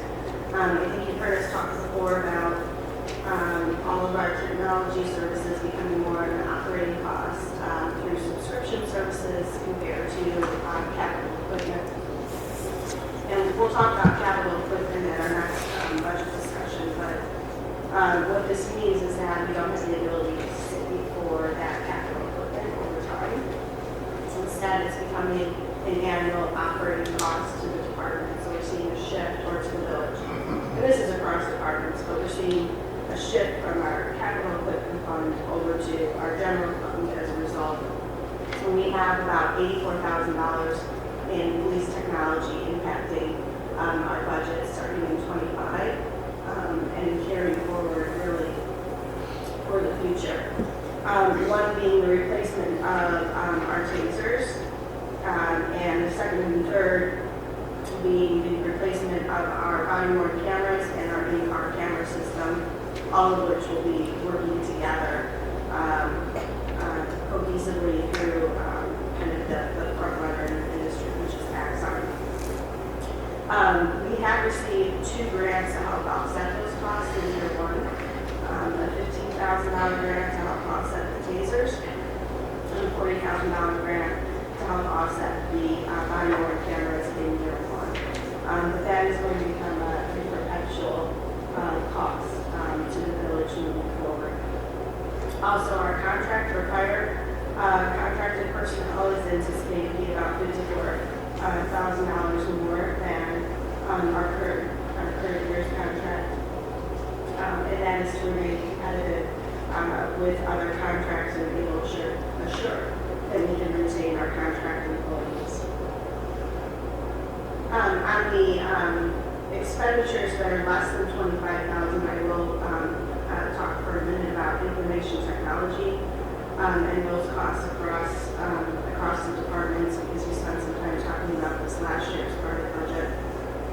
We are moving from 3 days of support back down to 2 days of support in fiscal year 26. And we've also been able to save some costs across that contract through the elimination of redundant services.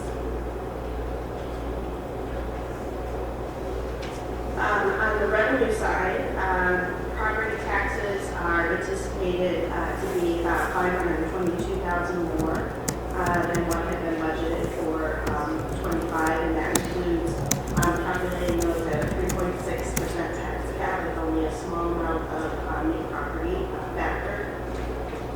I'll also point out that state income tax, again, that's our 3rd highest revenue source, following sales tax and property tax. That's anticipated to be about $103,000 more in 26.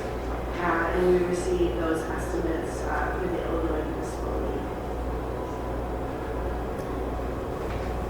On the revenues less than 25, we're seeing a continued dip in the utility tax at $65,000, the corporate personal property replacement tax at $40,000, and the cable franchise fees at about $24,000. So taking a look at the total operating fund, as I mentioned, we have several grant-supported projects.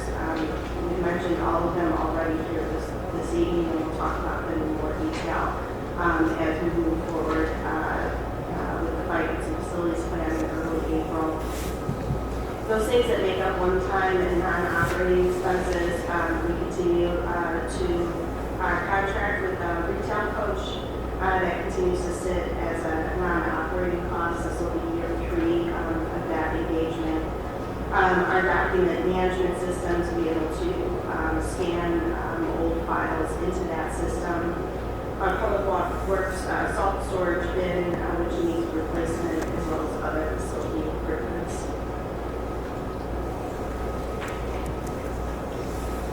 Just a quick question about retail coach. I remember that the board was asked if they wanted to continue for the 2nd year. What's the process for them continuing for the 3rd year? Yeah, the contract, I believe, is due in April. It follows the fiscal year pretty closely, so we would be looking, it's at a dollar amount where it would need board approval, so it will come before the village board for consideration. And we can talk about it more at that time. So a few observations to kind of wrap up our discussion here. I thank you all for sticking with it. We're eliminating the water and sewer funds dependence on the general fund is absolutely critical. And we're starting to see that as we're closing out fiscal year 25. Our 25 projections are better than what we had budgeted. Continue to say that our sales tax has been critical to maintaining our services. I will note our preliminary budget does not consider any salary adjustments or carryovers that I mentioned. I'll also highlight that we have 3 additional discussions coming your way. March 17th will be our capital equipment fund discussion. April 7th will be our finance and facilities plan. And then April 21st will be the adoption of the final budget.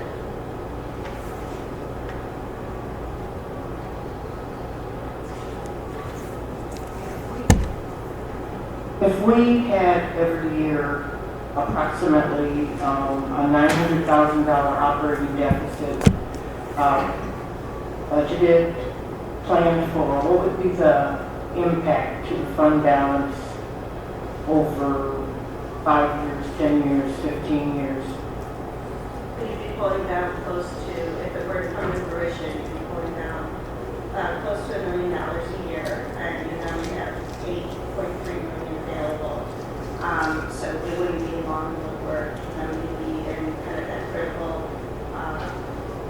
critical point of being within your reserve policy of 33%, which is, that's certainly something that we take a look at when we do our 5-year projections, which we'll be due for later this summer. And that'll be kind of one of the next steps that I talk about. To take a look at those projections. Is there any interest on the staff's part to do a what-if scenario, $300,000 deficit versus 5 versus 7, for example? I think it's a pretty simple math equation, just dividing it into that 8.3 million. And see how long it takes. Exactly. All right. I'll do that tonight. Yeah, give us first. Thank you. Sure. As I mentioned earlier, we're not in a bubble, so what happens at state or federal level or to the economy at large certainly impacts our budget. As you know, the state will no longer be collecting the grocery tax come January 1, 2026, and the collection of the grocery tax would have to be collected locally. We've considered those numbers to be flat in preparation of this budget. So right now, those numbers are considered within the sales tax itself. We'll be looking to kind of pull out, once we have some better data, on the impact of the grocery tax if we're collecting it locally, and that will be adjusted within our budget. I think there's a few things happening at the state right now, none of which should be surprising when we talk about them in the federal legislative session. Right now, there's tier 1 and tier 2 employees within all of the pension systems that impact us here locally, police, fire, and IRS. Most of the state legislature is not in the legislature when tier 2 went into effect in 2011. And so they really don't understand what the full impact of these different levels of benefits mean. And there is quite a push at this point in time to try to move all public safety employees back to tier 1, which would be a significant cost for all municipalities. There's always a continued threat on LGDF or state income tax. And there's also a lot of property tax legislation currently that our council of government, as well as our lobbyists, are all keeping track of, all of which could impact all of us as property taxpayers.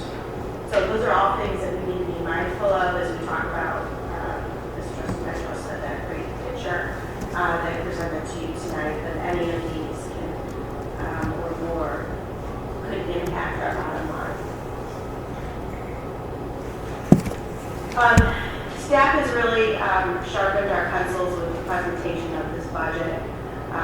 even going back into the capital equipment fund, and we'll talk about that in more detail at the next meeting. But taking a look at where, capital equipment can either be eliminated from the schedule or considered differently than it has in the past. In order to be able to maintain the same level of service as we move forward, we're probably looking at revenue opportunities through economic development and even a couple of other available taxes available to non-local municipalities. We will need to, as I mentioned, update our 5-year analysis and use that as part of our long-range financial planning tools to be able to kind of plan for the future and anticipate. We have a long history of doing that, doing it well, and being successful at averting any catastrophes. And what might come of that, depending on the desire of the board, could be, reconsideration of the level of service that we're providing, or even shared services. And probably the last place, if we were to look on the expenditure side of the equation, that I would recommend going to, but is available, would be a review of our financial policies.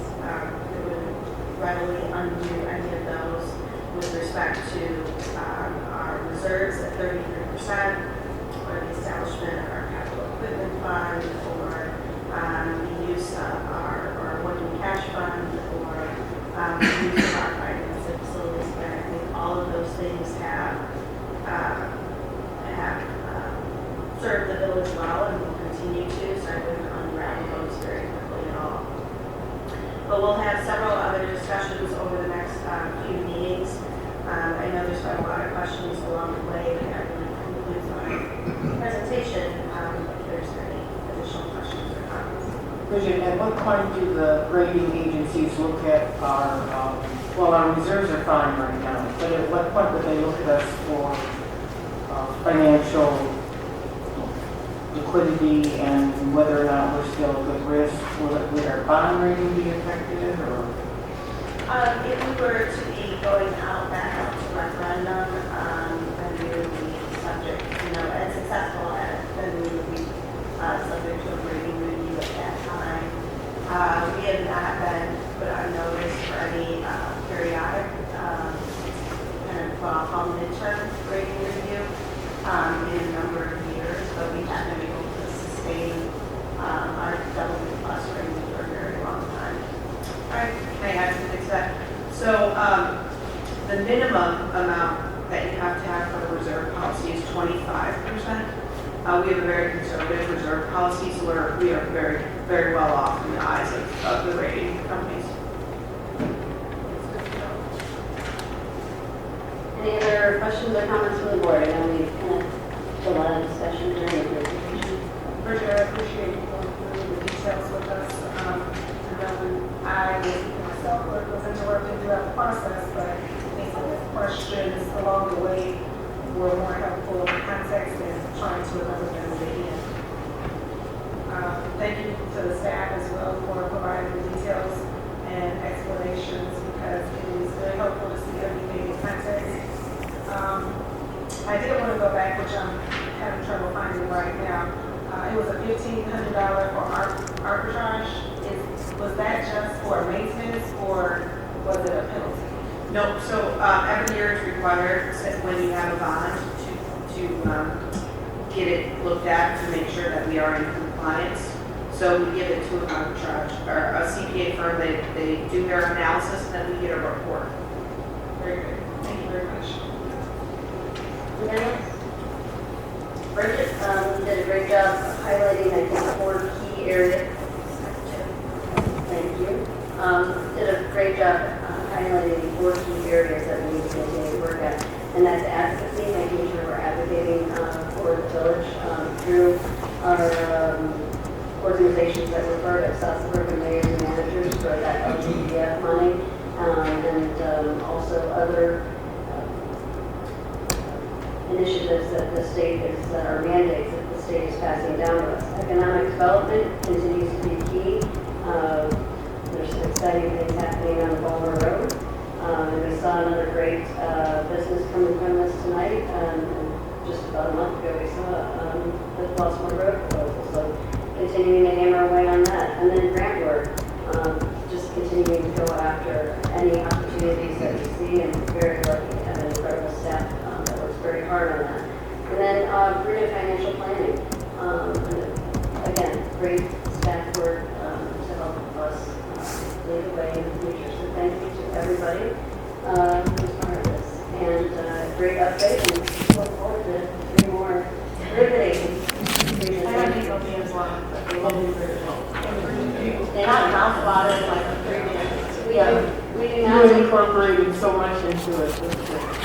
We do not need to go into executive session, so I'm going to call for other business.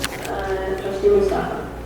A quick thank you to Public Works. You came by and told me to boil my water. We were not affected by the break in the line, but I was so excited to see someone at my door 2, maybe 3 times. Thank you very much. That was great. Also, another thank you for preparation of the budget information. And also, I sent you a detailed email, and you incorporated 99% of my questions or 92% of my questions in this presentation. So thank you. Thank you to the staff. Thank you. Trustee Brendan. No additional questions or comments. Thank you. Trustee Daggett. Just real quick, wanted to let everybody know that our police department has a fantastic policy where they'll allow residents to ride along with patrol officers. I had an opportunity to ride along with a couple officers, and we have some great people here. But I would recommend it to anybody to contact the police department if you want to ride along and see what that's all about. Sorry, Thank you. Trustee Driscoll. No questions or comments. Just point out, might be sending you board members and friends and neighbors a request for donation for St. Baldrick's for Sunday. I'll be participating again. So big donation, I appreciate it. Great cause. Is that where you shave your? Yeah. I won't tell anybody, but. Trustee Lawson. Quickly, there's an update on property. We had presentations. Yeah, I understand that it is listed for sale, I think around the $700,000 mark. They are trying to sell the property just under that. I think it's 600 and change.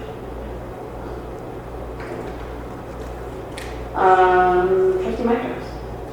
I have nothing. Village clerk.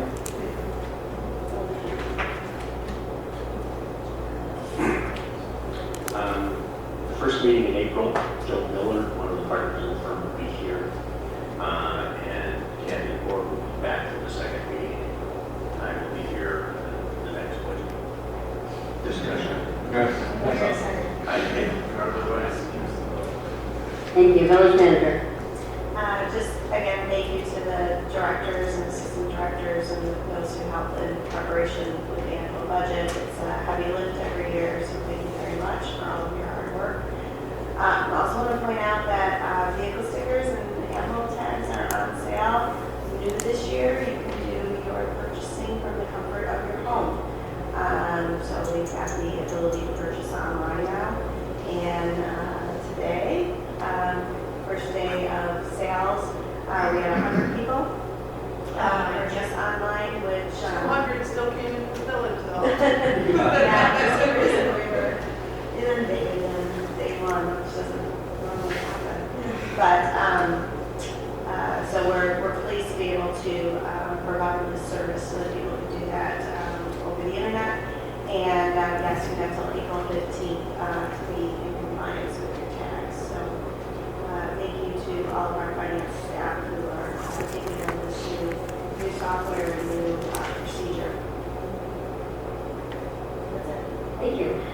Just a couple of other updates. We had a new business open in the Shops on Sterling, Pinky's Beauty Salon. So Trustee Mitros, if you need any waxing or lash extensions, you know that the owner is quite lovely. I have no doubt that you'll enjoy her if you do go over there for services. Also, there's a new balloon and party supply place that's opening up in the Shops on Sterling. The doesn't have an opening date yet that I know of, but please stay aware of that. And if you're having any parties coming up, make sure you go in and check her out. St. Patrick's Day Parade is Saturday, March 15th. It started as a parade through Flossmoor Park. So everybody's invited over to Flossmoor Park on Saturday, March 15th at 1 p.m. At the community house. And last but not least, when the snow melts, we see all of the litter that's everywhere. And while Public Works works very hard to try to get to it as fast as possible, it's always great to have some neighbors helping too. So next time you're out for a walk on a beautiful day, like what we've been seeing lately, grab a plastic bag with you, take with you please, and please pick up some garbage in case you can. Thank you so much. Can I get a motion to adjourn? All in favor? Opposed? Have a great night, everybody. Thank you for staying around.